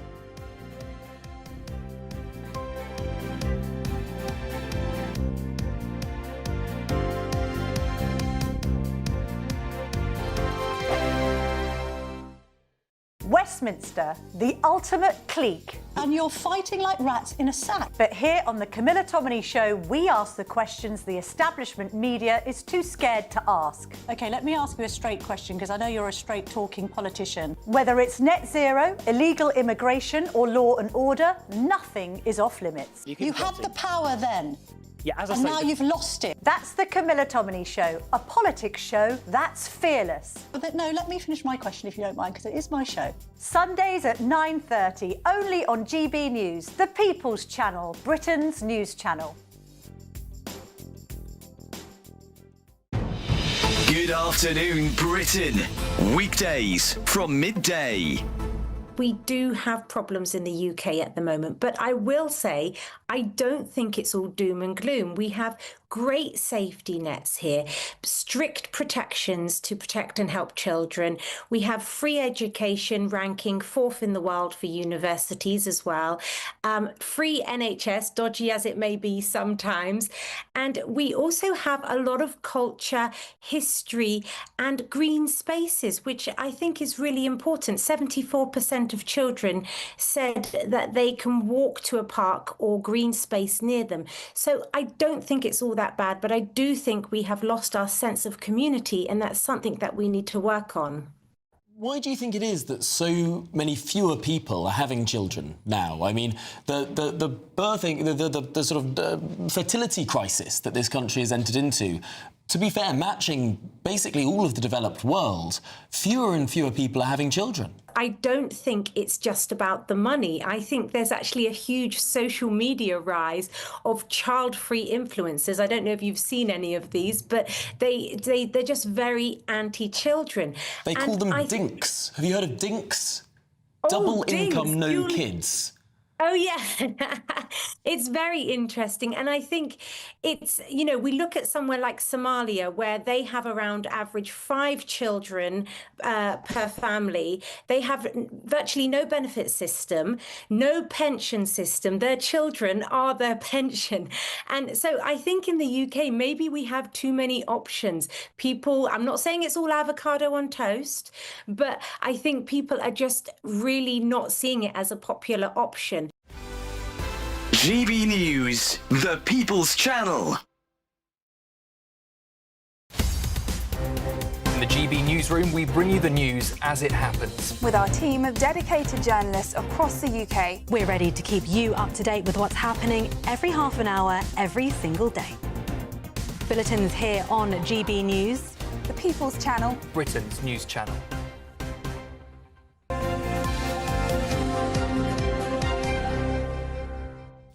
Now, as Bonfire Night celebrations begin and remembrance events draw near, the Forces Employment Charity is calling for greater awareness of the veterans community. They say this time of the year can be particularly challenging as the combination of sudden noises and flashing lights from fireworks, all emotionally charged, and they create an emotionally charged atmosphere surrounding armistice, and it can stir up emotions. Well, let's speak to a veteran now. Nick Barnett joins us this morning. And Nick, how do you find this time of year, particularly Guy Fawkes Night? Do you find it triggering? Good morning, Eamonn, Ellie. Yeah, it can be triggering. It can cause sort of negative mental health thoughts. I don't suffer personally from it myself, but I do work with a number of veterans on our programme who have admitted to suffering from this.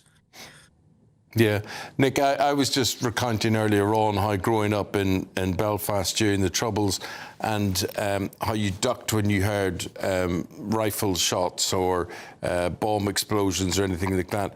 And often, if a firework takes you by surprise, you have the same reaction. Oh, very much so, Eamonn. You know, I can sort of cast my mind back to the time I spent in the Falklands in '82, and you know, bonfire nights, they kind of emulate that kind of battlefield war zone that you're back in for a lot of veterans. It doesn't affect me personally, but some of the veterans on our programme do admit to this and can be quite demanding at this time of the year. And Nick, it's so important to talk about this and to raise awareness, because we always hear about pets, don't we? And keeping your pets inside and looking after them on the 5th of November. But our veterans community need to be remembered and thought about as well. Yeah, exactly. And, you know, if you're living in a neighbourhood where you know you've got veterans living close by them, perhaps go and knock on their door and offer them a little bit of comfort, and perhaps explain to them, you know, perhaps wearing earphones may sort of dull the noise out, blackout blinds, nice sort of smelling lotions in the room will take away the smell of the cordite of the fireworks and just put them at ease. Yeah, music. I mean, I suppose what you're describing there is the way you should really look after your pets as well and protect them. Same way. Very much so. You know, we've got a pet comfort bed for our Labradoodle at home, and he curls up in that. He's only 1.5, and he hasn't really been affected so far by the bangs out there, but it's just making them feel comfortable at the end of the day. Yeah. Well, there we go. Well, thank you very much indeed, Nick. Good talking to you. Nick's a former Royal Marine, and as you heard there, he's got Falkland service behind him. Thank you very much indeed, Nick. Yeah, and thank you for your service, Nick. Thank you. Now, if you're travelling to work or school this morning, here's your traffic and travel update. Good morning. This is the latest AI travel news from gbnews.com. On the M40 northbound in Buckinghamshire, a collision between junction 3 and 4 has closed 2 lanes, causing 50-minute delays. Meanwhile, on the A34 southbound in Hampshire, expect a 10-minute delay due to a collision with 1 lane closed. In Warwickshire, the M40 southbound entry slip at junction 15 is completely closed after a severe accident involving a vehicle crossing the central reservation. The A898 northbound approaching Erskine Bridge is partially blocked due to a broken down vehicle. And on the trains, northern buses replace trains between Corkickle and Whitehaven, while Transport for Wales faces disruption. For more travel news, go to gbnews.com.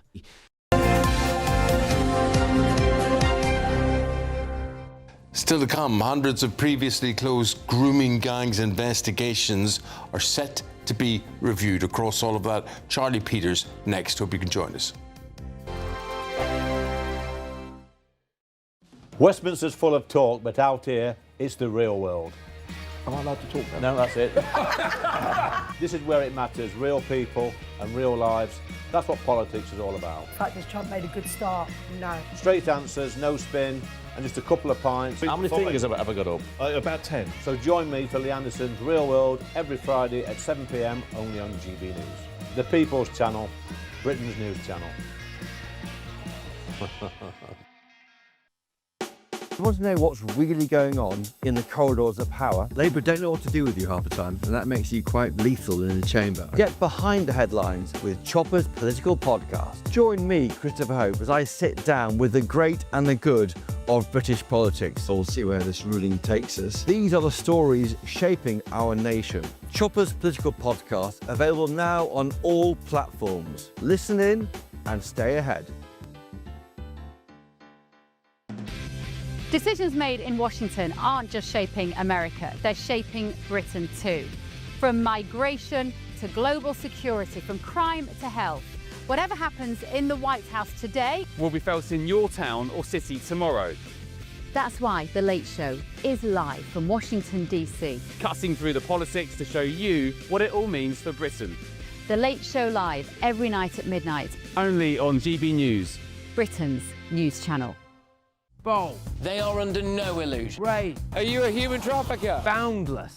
I've had enough of the nonsense, and I'm not afraid to say it. Don't get this on the BBC. Every weeknight, I tear through the headlines. The smell of gasoline. Should we be worried about it? From Westminster madness to cultural war chaos. What I'm going to do now, they are throwing things out the car as we speak. Get ready, Britain. Here we go. Patrick Christie's tonight, weeknights from 9 p.m, only on GB News, Britain's news channel. At GB News, we love to hear from you, our loyal community. So drop us a line at gbnews.com/yoursay. There you can talk to each other and also to the presenters live on air. gbnews.com/yoursay, because GB News is your channel, Britain's news channel. Join me, Nana Akweer, for an informative, interactive news programme with a difference. It's fun. No, he didn't say that, Dave. I'm so surprised. I think there's an element of truth to that. Join me from 3 p.m. every weekend, only on GB News, Britain's news channel. In the GB Newsroom, we bring you the news as it happens. With our team of dedicated journalists across the UK. We're ready to keep you up to date with what's happening every half an hour, every single day. Bulletins here on GB News. The People's Channel. Britain's news channel.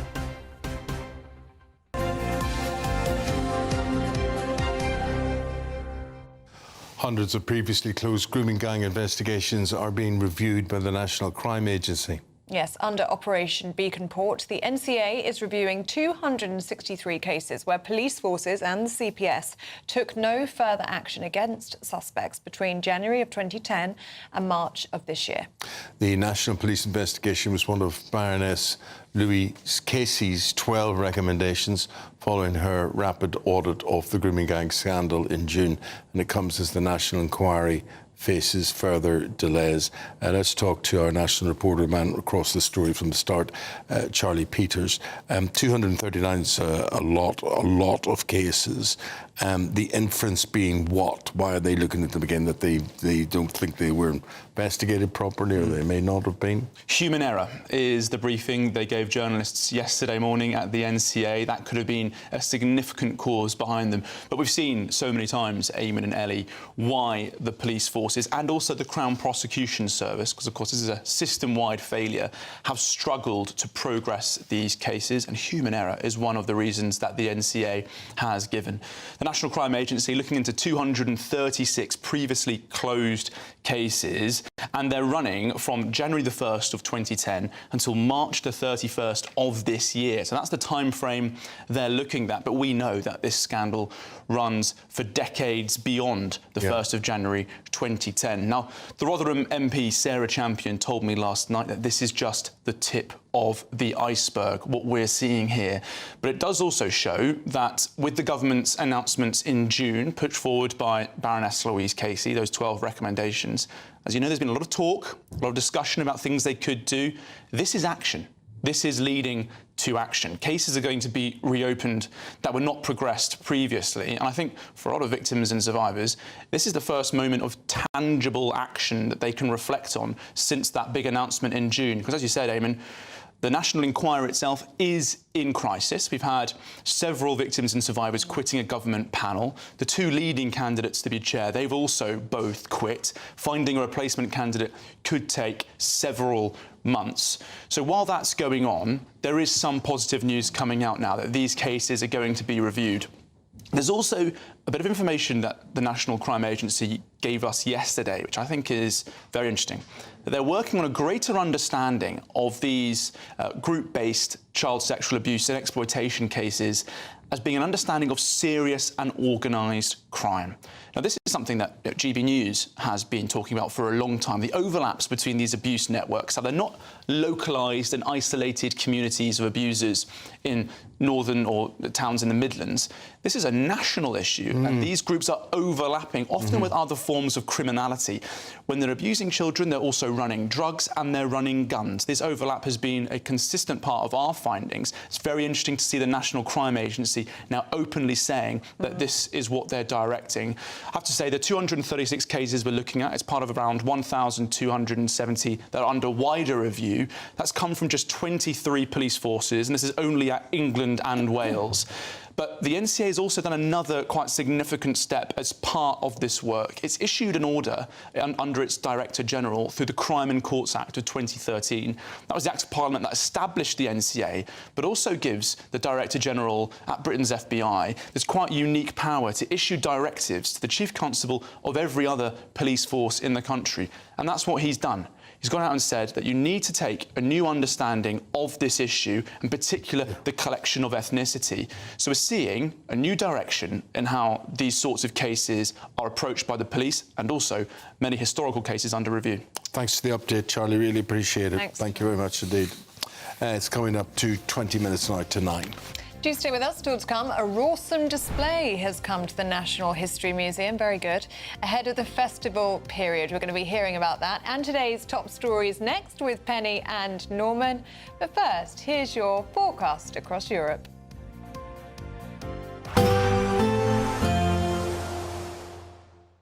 Dinner under the stars tonight? That reminds me of our travel insurance. You mean all clear skies? All Clear Travel Insurance sponsors GB News Travel Destinations Forecast.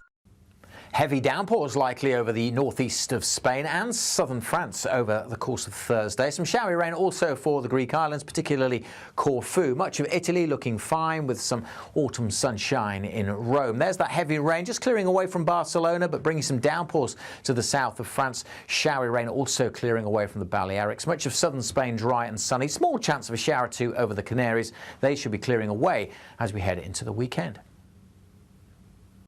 All Clear Travel Insurance sponsors GB News Travel Destinations Forecast.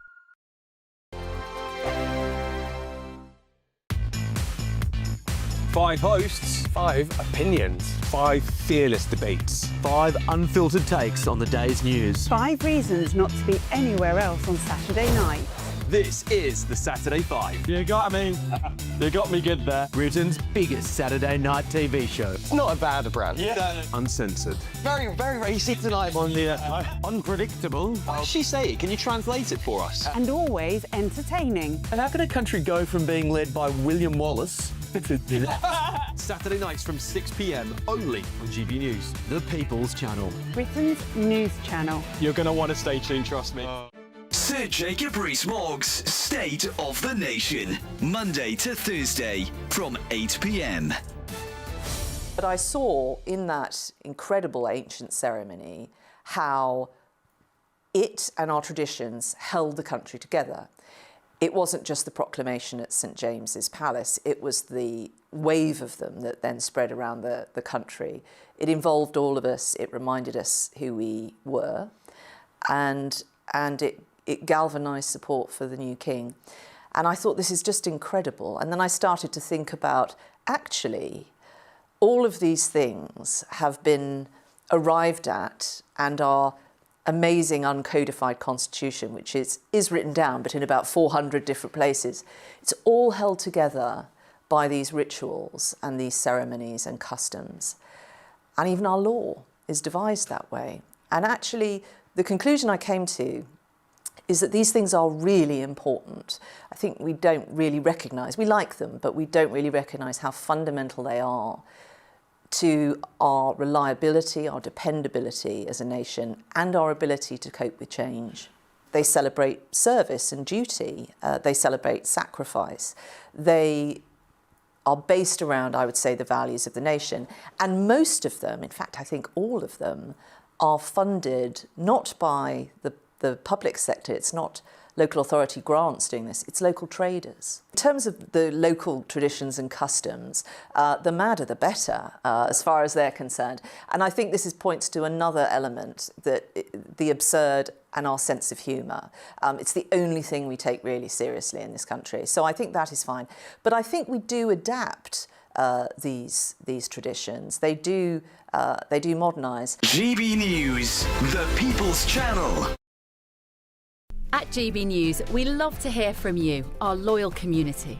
So drop us a line at gbnews.com/yoursay. There you can talk to each other and also to the presenters live on air. gbnews.com/yoursay, because GB News is your channel, Britain's news channel.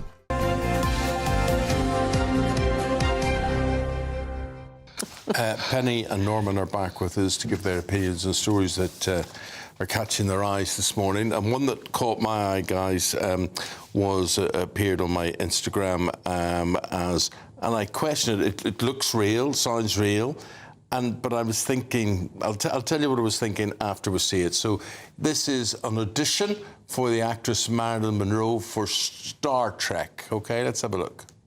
Captain, the sensors indicate... They indicate what, Mr. Spock? that I can't remember my line. Well, I can't remember mine either. Shall we take it again? Only if you promise to keep a straight face. Okay, now, Norman and Penny, I tell you what I thought about that straight away. You may have looked and thought, well, obviously that's false. It doesn't look... Well, no, because Marilyn Monroe never went on Star Trek. She was an audition for Star Trek, I said. She was auditioning for it. Oh, auditioning. Yes. But where my brain clicked in was Marilyn Monroe died in 1962, and Star Trek wasn't even conceived, or didn't run a pilot till 67 or so. So I thought, this is not right. No. Yeah. No. So the thing is, I then looked at this. We'll run it again. You can just run it there and we'll talk over it. And Ellie was telling me how you know things are AI or not. Oh. Well, sometimes if you check on Instagram videos at the bottom, it will say AI. Oh, really? Or AI generated. Yes, It usually would tell you. And at the bottom of this video, it did say that. It did. So just check what you're watching. But it all looks very good. And the reason we bring this up, Norman, is that Bridget Phillipson at 9 o'clock, we're going to be talking to her about the way they're changing the curriculums in schools.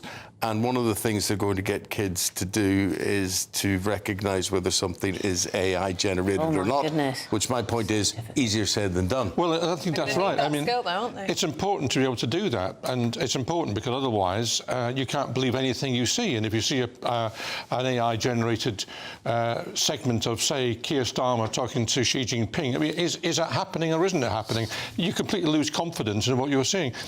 So, I mean, trying to tackle it is right, but I mean, as Ellie says, how do you actually know? Yeah. How can you tell? Well, I mean, some of these people will put AI generated at the bottom, but a whole lot of them who are malicious will not do that. I again saw something during the week. President John F. Kennedy speaking to camera, and then he started speaking about where I was actually shot was this grassy knoll behind me, and people don't realise that. And you suddenly realise, well, obviously this is after he had died, and they knew all these things, but it looked so good. But I think that's the worry, though, isn't it? I mean, I've been caught out by looking at things and going, oh, how could that possibly happen? And then discovering it's AI. I mean, I think it is really difficult. And I think, you know, you look at pictures of things that have been doctored, altered, or whatever. Even, I mean, static photos and everything. And now it's really difficult. I mean, we've got pictures. Second guess. Yeah. I was about to say something that could be AI, but it is real. No, it is. In the National History Museum. I love this story because of the fact that look at that T-Rex. How happy is he in his Christmas jumper? I'm saying he, it could be a she. Very small arms. I mean, that's a jumper that's not going to fit very many people.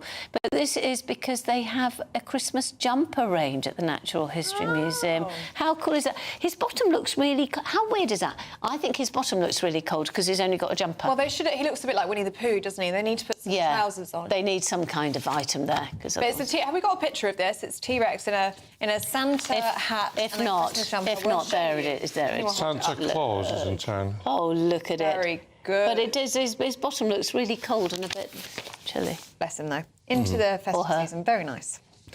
OK, Norman, beer. A group from the University of Porto combed through 17 studies involving more than 60,000 people, comparing hair density, growth, thickness and shine. Yes. What did they find? They found a number of things. They found that having too much alcohol, too much beer, in fact, causes an increased risk of hair loss, he said, declaring an interest. Like to drink? Yes, indeed. You would think I might have had too much to drink, given set in my head.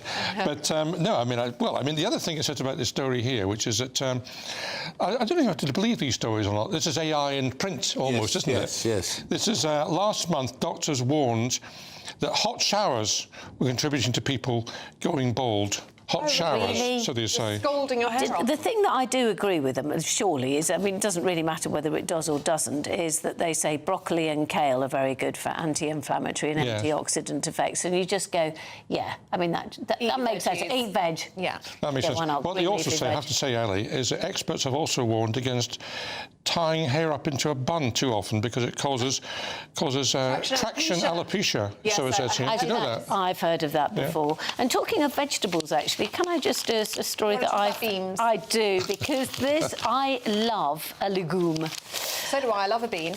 Yeah, exactly. And this is Jamie Oliver and Hugh Fernie-Whittingstall amongst a group of celebrity chefs and supermarkets. They're spearheading a campaign to double bean consumption within 3 years because legumes are climate-friendly and healthy, and their slogan is, bang in some beans. And they're cheap, and they're really cheap, full of protein, really good for you, and they're great. Throw them in curry. I like the headline as well, Wind of Change, as celebrity chefs join drive to get more beans into diet, because we do know what happens to beans. Anybody who watched that brilliant film, I've forgotten the name of it just for a second, where they're sitting around the campfire. Eamonn, help me out, it's the cowboys. Anyway, there we go. Cowboy films. Where they're sitting around eating beans, Blazing Saddles. There we go. Thank you. Thank you. Okay. Don't ask him anything. I know, it's great, isn't it? It's like our own... What I didn't know, Norman, was that Rachel Reeves will be the first Chancellor in 50 years to raise basic income tax. I mean, it feels as if we're taxed every year and taxes go up. Yeah. They don't do the main one. No, they don't, because it's a kind of mark of how successful you are at cutting tax. People look at the income tax level and they know what are the taxes. So that's why it's probably not gone up. But the thing about Rachel Reeves and her statement yesterday, which I wonder why she made that statement. I couldn't see the point of it, really, why that speech was made yesterday, was that, she's obviously signalling that taxes are going to go up, but and people saying she's failed. Well, the failure actually was before the last election, because you are stupid to go into an election saying, for the next 5 years, we're not going to raise these taxes. How does she win if she doesn't say that? Well, she would have won anyway, actually, I think, given the result that occurred. But, I mean, no one knows what's going to happen in 5 years or even 5 minutes in politics. I mean, there could be a war start somewhere, you just don't know what's going to happen. So to pretend that you can say these taxes won't go up for 5 years is irresponsible, actually. And there was no need, as you say, to back yourself into that corner. No, there was no need to do so. For about 6 months out, do you think that once she's made that prediction and that promise, and the things look like they're going to change, should she resign as a result? No, I think it's whoever made the manifesto commitment is at fault here. I don't know if that was her or it was Keir Starmer or someone else. But I'm not in favour of people resigning all the time. I had this conversation about Kemi Badenoch. I mean, people can't resign all the time. I mean, nobody left. Well, we had a former BBC executive on earlier, and he believes... Cohen, and he believes that the current managing director of the BBC should resign. Well, I heard that interview, actually, and the case he made was that there was a systemic failure over a number of issues for some time. Not just about this. I think that's a different issue from one mistake or one commitment that's gone wrong, actually. But I have to say, Rachel Reeves, if she's going to raise taxes, she needs to do so fairly. And that is not on the basic rate of tax for ordinary working people. That's a wrong thing to do. What she should be looking at is, for example, having extra council tax bans for really big houses. One thing she could do. And one thing which I've long been concerned about is that British businesses are disadvantaged against businesses who have offshore arrangements. Lots of businesses in this country, whether it's coffee shops or anything else, they're all based in Switzerland or somewhere. They don't pay tax properly. British businesses who are based here are disadvantaged against those people who are not paying taxes properly. They should be rewarded. They should make it the other way around. Yes. They should reward the companies that actually do their business here. They should, actually. That would sort it out, wouldn't it? If you said, if you stay here and you pay all your taxes and you employ local people. I mean, my problem as well with that sort of thing is the fact that people who employ loads of people are disadvantaged as well. Yes. You're much better off if you're just, one or two people in your company and you can rake it all in and it's all yours and you don't employ very many people. Well, part of the answer, I think, is that people should pay tax. Companies should pay tax based on their sales in this country. That's what should be taxed. Penny, can we just very briefly look at this stunning cascade of poppies? This is another lovely story. This is a cascade of 5,000 poppies knitted by volunteers, and it's in a church tower in Broadway in Worcestershire, St Michael's Church. Months in the making. Obviously, it's for Remembrance Day, and they got on and started a small army, started knitting these, and then it kind of got onto the socials and everything else, and they even started knitting things in mid-Wales. Just sort of like everybody was knitting them, and look at that all down the tower. It's a lot of hard work, isn't it? A lot of hard work. Thanks for your hard work today, Penny and Norman. Appreciate it. Thank you very much. Come back and see us again soon sometime. Keep your views coming in on any of those stories. gbnews.com/your say. Let's get a check on the weather now, shall we, with Alex Deacon.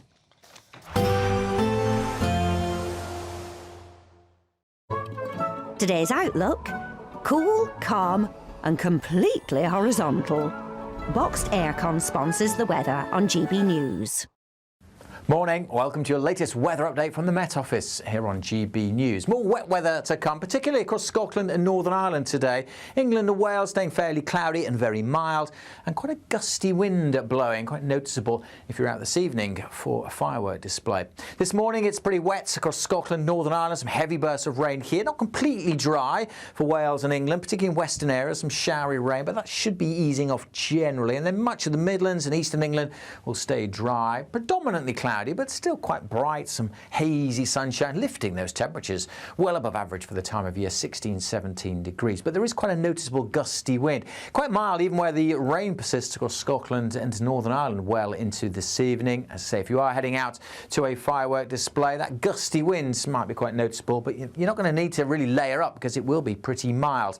Apart from the odd shower, most of England and Wales dry. Still quite wet though across Cumbria perhaps, and outbreaks of rain lingering into this evening across Northern Ireland and especially across Scotland. Quite a wet end to the day across northern Scotland. Bit of a northerly breeze across the Northern Isles. That's the only place that's even remotely cool. Elsewhere, a very mild evening leading into a very mild night. The rain will gradually ebb away from Scotland, so things turning a bit drier. The breeze still quite noticeable, quite brisk, so that should stop too much in the way of mist and fog forming. But look at the temperatures overnight. Many places holding up in the teens and pretty much across the country. Double digits to start Thursday. So another mild day, another predominantly cloudy day. Not as wet across Scotland and Northern Ireland, but there will still be some outbreaks of rain, particularly coming into western Scotland. Bar the odd shower, again, much of England and Wales looking dry, but fairly cloudy. Some brightness coming through. Overall, a sunnier day likely across Wales and southwest England. And again, with the winds coming up from the south, it will be another very mild day. Today's outlook: cool, calm and completely horizontal. Boxed Aircon sponsors the weather on GB News.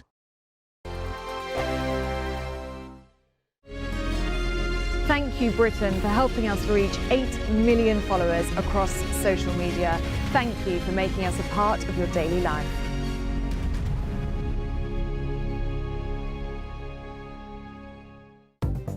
Good morning. This is the latest AI travel news from gbnews.com. Significant delays affect several routes, including the M90 North near Junction 9 and the M4 eastbound between Margam and Pyle. In Stockport, M60 clockwise congestion between junctions 25 and 1 causes delays. An accident has closed the M40 southbound entry slip at junction 15. In Buckinghamshire, 2 lanes are closed on the M40 northbound from junctions 3 to 4. In Surrey, a broken-down vehicle on the M25 anti-clockwise has closed 1 lane. And on the trains, the Elizabeth Line and Greater Anglia face disruptions between Stratford and Shenfield. For more travel news, go to gbnews.com. We're giving you the chance to win your entire Christmas this year paid for by us. First, we'll give you an incredible £30,000 in tax-free cash. Then we'll give you a further £10,000 cash to spend on all your Christmas presents, even the tree. Christmas lunch, that's on us too, with £1,000 in shopping vouchers to spend at your favourite supermarket. Finally, a GB News Christmas goodie bag. For a chance to win, text WIN to 63225. One entry costs £2.50 plus 1 standard network rate message, or text BONUS to 63225. 5 entries cost £5 plus 1 standard network rate message. Go to gbnews.com/win. Entries start at £2.50. Call 0903 686 3232. Calls cost £2.50 plus your network access charge, or post your name and number to GB17 PO Box 8690 Derby DE1 9TT. UK only. Entrance must be 18 or over. Lines close at 4 p.m. on the 28th of November. Please check the closing time if listening or watching on demand. Westminster's full of talk, but out here, it's the real world. Am I allowed to talk now? No, that's it. This is where it matters, real people and real lives. That's what politics is all about. The fact has Trump made a good start? No. Straight answers, no spin, and just a couple of pints. How many fingers have I got up? About 10. So join me for Lee Anderson's Real World every Friday at 7 p.m. only on GB News. The People's Channel, Britain's news channel. You want to know what's really going on in the corridors of power? Labour don't know what to do with you half the time, and that makes you quite lethal in the chamber. Get behind the headlines with Chopper's political podcast. Join me, Christopher Hope, as I sit down with the great and the good of British politics. We'll see where this ruling takes us. These are the stories shaping our nation. Chopper's political podcast, available now on all platforms. Listen in and stay ahead.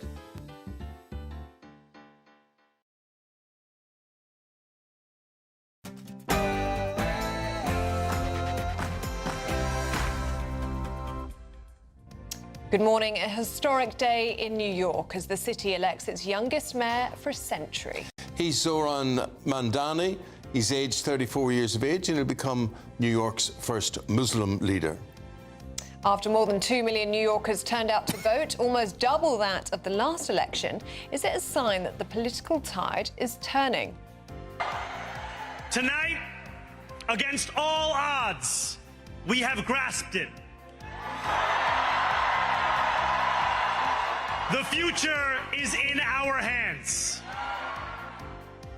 Do what is necessary to protect families from high inflation and interest rates, to protect our public services from a return to austerity, and to ensure that the economy that we hand down to future generations is secure. The Chancellor warning everyone will have to pay more as fears grow of a manifesto-breaking tax rise in the budget. Earlier we spoke to the Shadow Business Secretary, Andrew Griffith. There's no economy on the planet that's taxed its way to success. We all understand that we need a safety net in society, but what you really need is economic growth. You need the government off people's backs. Yes, Rachel Reeves is paving the way for a rise in income tax, which will be the first of its kind for 50 years. Labour MPs are whispering that that could be political suicide, both for the Chancellor and the Prime Minister. Find out more from me very soon. Politicians demand heads roll at the BBC after it was revealed the broadcaster pushed Hamas lies and minimised Israeli suffering. Prince William is in Rio de Janeiro ahead of hosting the annual Earthshot Prize tonight.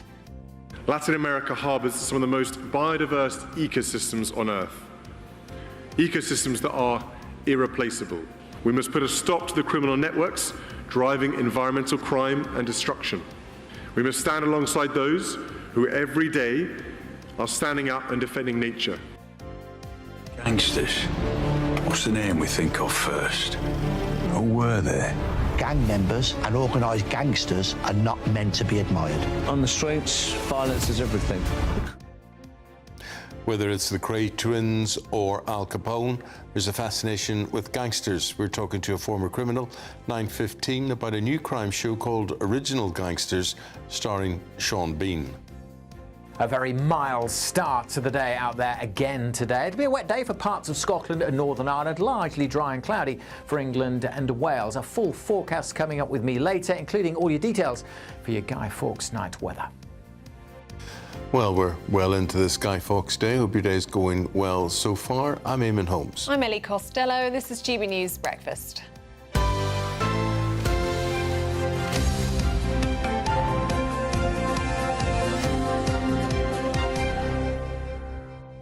Well, Rachel Reeves in her big speech yesterday, that's what we're all talking about, and the reaction and the fallout to that today. Our political correspondent, Olivia Utley, joins us in the studio to give her reaction on how this has gone down and how it's been received, Olivia. Well, obviously, it's a hugely unusual move to make a big financial speech just 3 weeks before the budget. And the strange thing was, she didn't really answer any questions from the press. When asked the obvious questions about the speech she just made, she said, well, I've got to wait for the budget in 3 weeks' time. So you wonder why she gave the speech at all. I think the reason is she was trying to pave the way for a rise in income tax. Now, as I say, that's something that hasn't been done since the 1970s. So that doesn't shock the city if she paves the way? So if she paves the way, then it doesn't freak out the markets and you don't see, you know, a huge reaction in the pound on the day of the budget. That's the idea behind it. And also she hopes, I think, that there'll be less of a political reaction if people are prepared. You have to wonder if that is the case. There is a reason why income tax hasn't been raised for 50 years, and that is because it is incredibly unpopular. Of course, to add to that, Rachel Reeves and Keir Starmer explicitly ruled out raising national insurance income tax or VAT during the election campaign.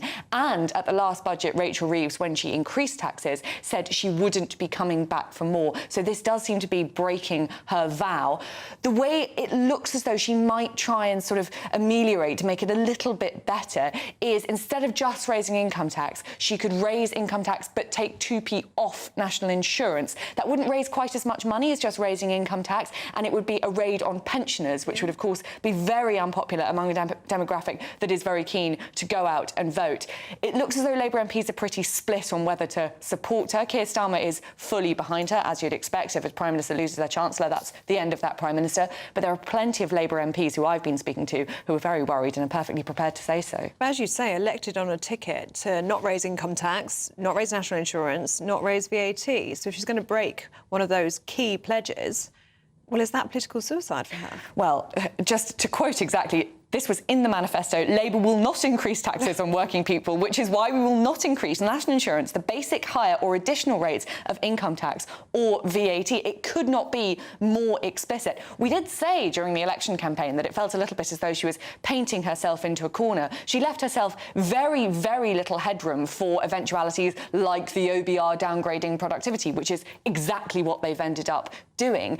Will it be political suicide for her? Well, she is hoping that by sort of preparing the way, she'll stop the markets freaking out. And she's hoping that this rhetoric about everyone has got to do their bit, talking about fiscal responsibility, doing what's right, not what's popular, will make it all a little bit better. And perhaps she could argue that if you raise income tax but lower national insurance, then you could just about say that it's not an increase in tax on working people, because it's actually pensioners who would pay the brunt of it.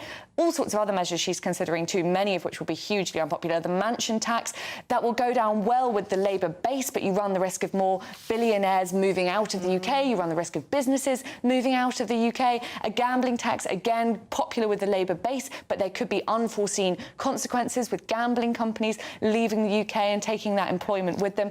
All sorts of deep, deep problems coming with that budget on the 26th. That's just not a theory that you're purporting there. That is happening.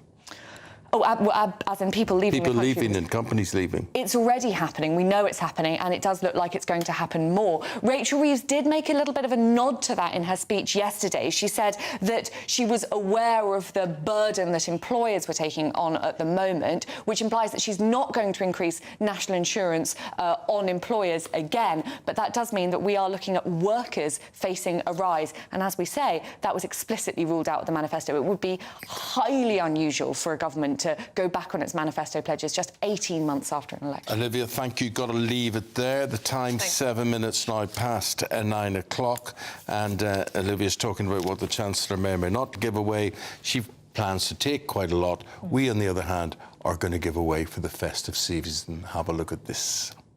We're giving you the chance to win your entire Christmas this year paid for by us. First, we'll give you an incredible £30,000 in tax-free cash so you can have a brilliant new year. Then we'll give you a further £10,000 cash to spend on all your Christmas presents, the decorations, even the tree. Christmas lunch, that's on us too, with £1,000 in shopping vouchers to spend at your favourite supermarket. Finally, a GB News Christmas goodie bag. And the best news? You'll get it all in time for the big day.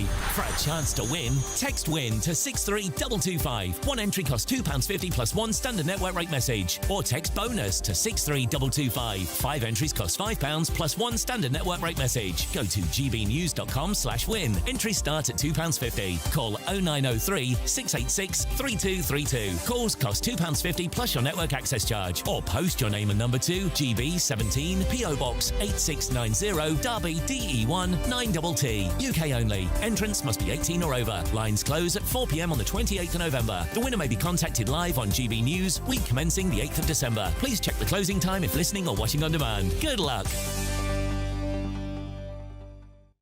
Yes, good luck. Now, of course, it's Guy Fawkes night tonight, isn't it? Lots of you getting in touch with your memories of Bonfire Night. Diane says, even back in the early 90s, we had a big Bonfire Night every year with all of our family and friends. We jazzed it up a bit. We had a lovely chili to warm us up, and then we cheated by putting spuds in the oven. But GB News reporting this morning on our website, councils across the country have been slammed after cancelling a host of Bonfire Night traditions due to a range of cost and health and safety concerns.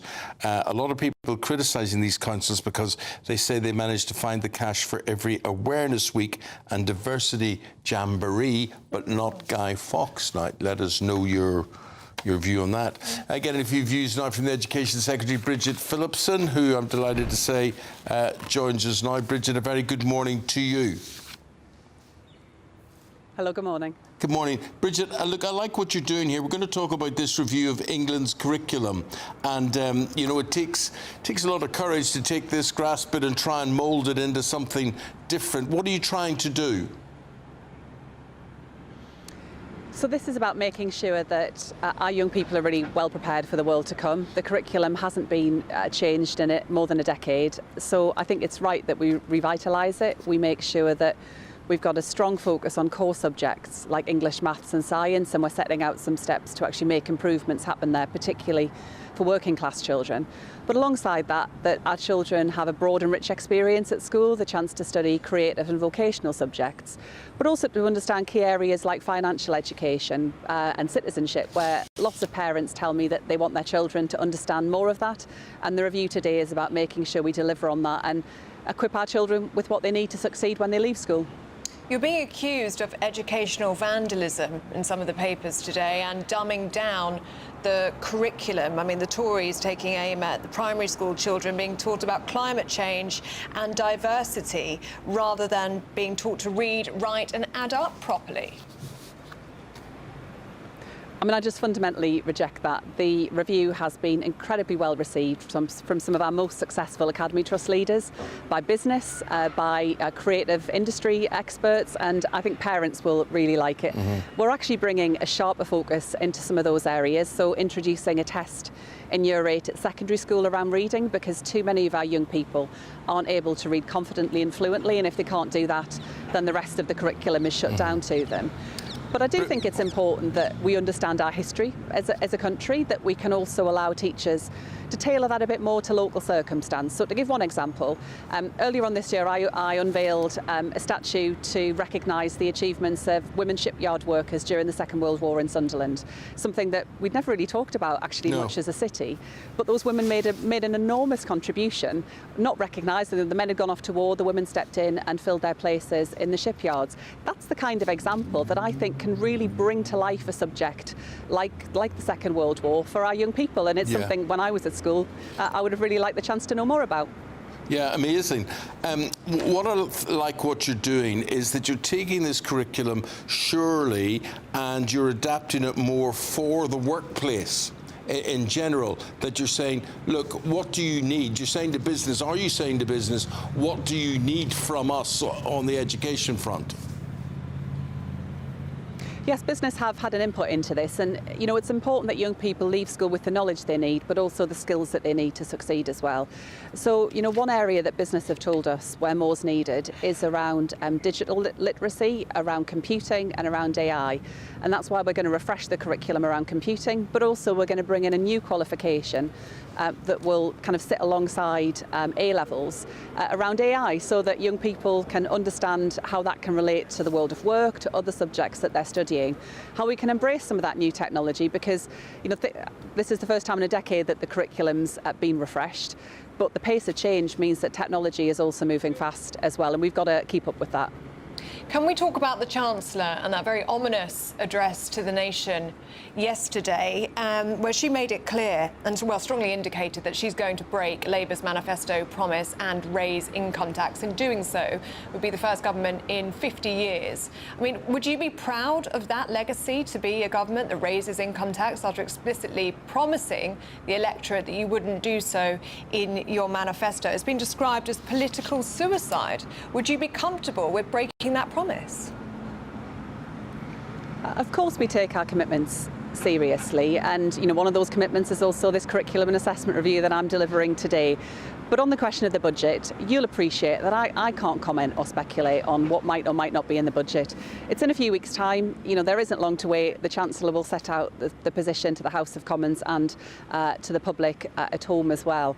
What she was seeking to do yesterday was to highlight really the context where we are, and also the damage that's been caused over many years by austerity, damage that we expect that the Office of Budget Responsibility will confirm in the coming weeks is even more serious than anyone anticipated. But even in that context, What the Chancellor was clear about is that we can't go back to more austerity. We do need to invest in the things that matter most to people, whether that's in our hospitals, in our schools, more police on our streets.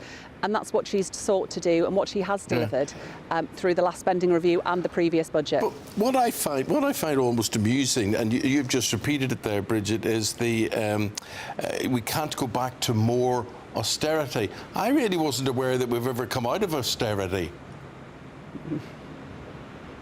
Well, we are investing a lot more in our schools, in our hospitals, you know, a record investment going into the NHS, and that's why we've been able to deliver 5 million more appointments this year. But there has been damage caused over an extended period of time. It will take time to unravel that, and that's why it has been right that the Chancellor's prioritised those key areas like the NHS, because they matter to so many of us.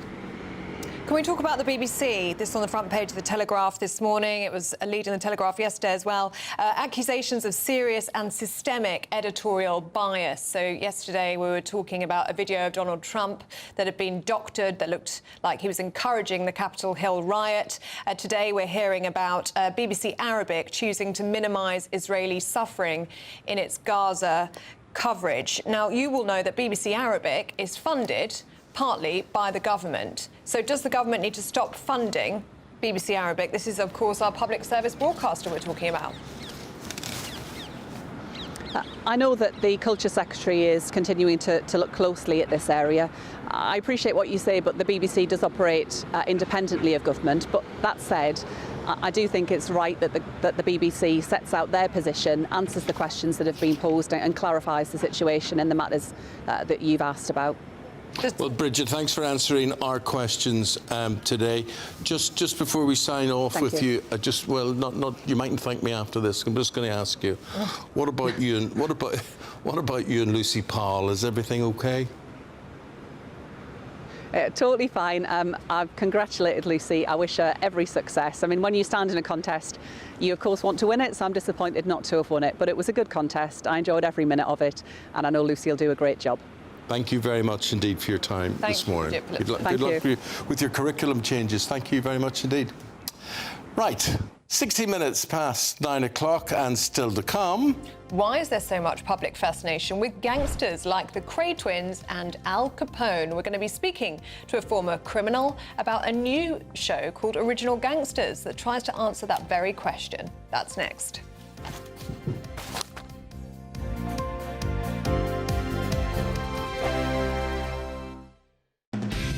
Decisions made in Washington aren't just shaping America, they're shaping Britain too. From migration to global security, from crime to health. Whatever happens in the White House today will be felt in your town or city tomorrow. That's why The Late Show is live from Washington, D.C. Cutting through the politics to show you what it all means for Britain. The Late Show live every night at midnight. Only on GB News, Britain's news channel. Exciting news. Every Friday, my Patrick Christie's Tonight Show is going to have a twist to it.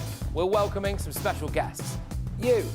That's right, on Fridays I'm going to be doing my show in front of a live studio audience because this show is about you and what you have to say. It's going to be the same big debates, same big topics, same big opinions. But every Friday night at 9 p.m, you are invited to come on down to Patrick Christie's Tonight to be a part of the action. Only on GB News, the People's Channel, Britain's news channel. Hi, I'm Michelle Dewberry, and my show is your opportunity to cut through all the noise and dive in headfirst to some robust debates. Ideas clash. Situation, isn't it? Because the failure is you're deliberately avoiding my point. Nothing's held back. And if you think this is the end of it, wait for more. And we do not shy away from the difficult stuff. Sometimes I want to shake people and say, if only you understood. So join me on Dubes & Co. weeknights at 6 p.m, only on GB News, Britain's news channel.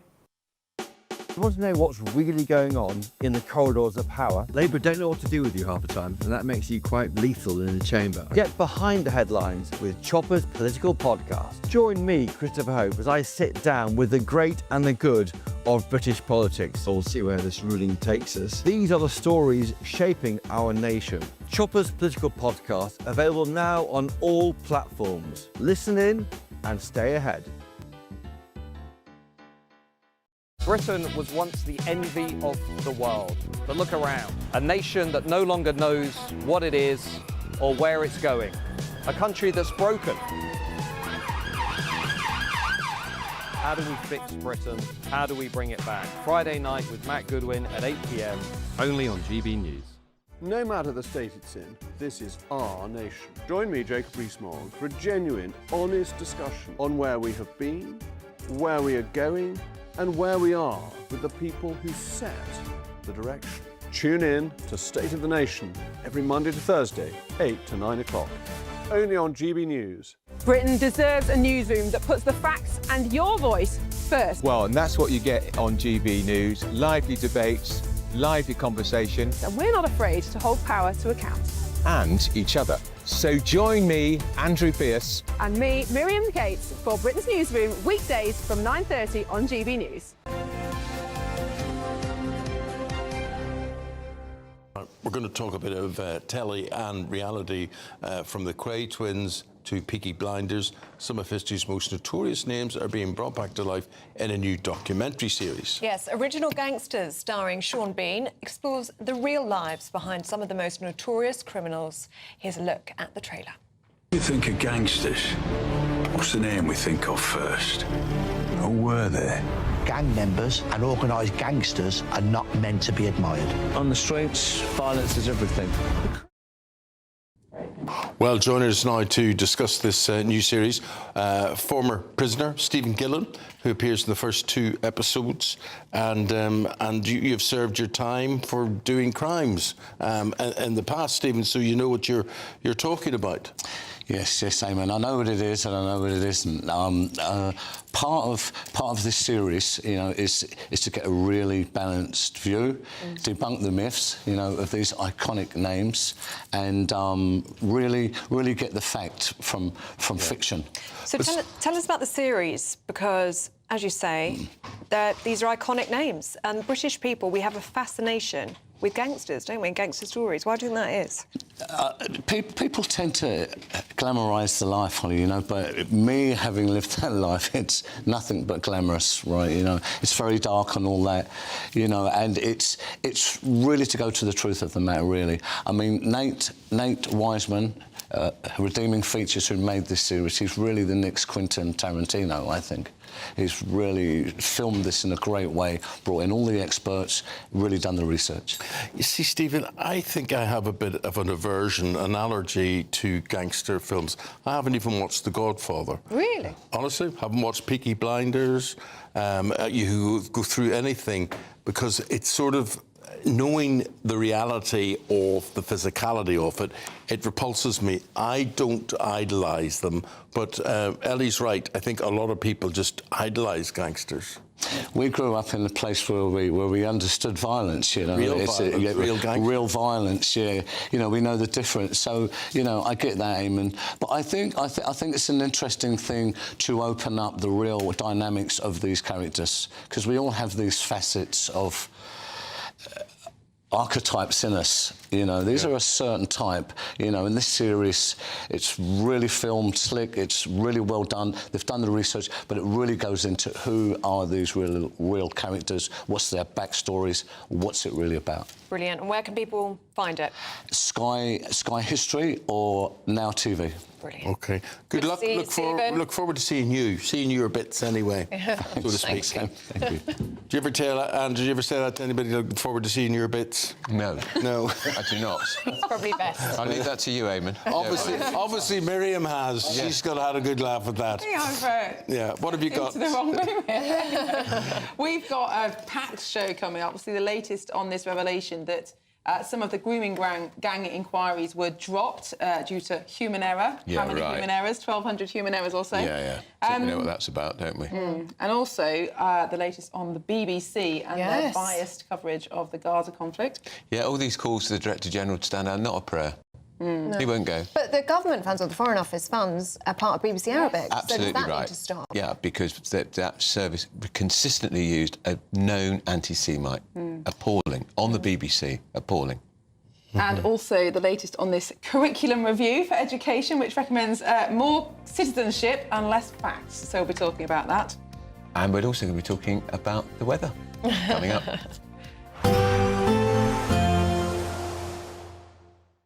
Expect warm spells with the odd rude interruption. Box Boiler sponsors the weather on GB News. Morning, welcome to your latest weather update from the Met Office here on GB News. More wet weather to come, particularly across Scotland and Northern Ireland today. England and Wales staying fairly cloudy and very mild, and quite a gusty wind blowing, quite noticeable if you're out this evening for a firework display. This morning it's pretty wet across Scotland, Northern Ireland, some heavy bursts of rain here. Not completely dry for Wales and England, particularly in western areas, some showery rain, but that should be easing off generally. And then much of the Midlands and eastern England will stay dry, predominantly cloudy, but still quite bright, some hazy sunshine, lifting those temperatures well above average for the time of year, 16, 17 degrees. But there is quite a noticeable gusty wind. Quite mild even where the rain persists across Scotland and Northern Ireland well into this evening. As I say, if you are heading out to a firework display, that gusty winds might be quite noticeable, but you're not going to need to really layer up because it will be pretty mild.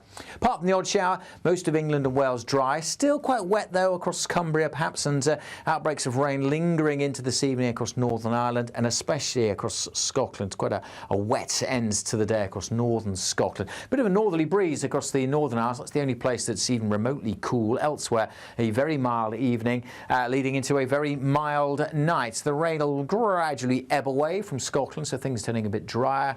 The breeze still quite noticeable, quite brisk, so that should stop too much in the way of mist and fog forming. But look at the temperatures overnight. Many places holding up in the teens and pretty much across the country. Double digits to start Thursday, so another mild day, another predominantly cloudy day. Not as wet across Scotland and Northern Ireland, but there will still be some outbreaks of rain, particularly coming into western Scotland. Bar the odd shower again, much of England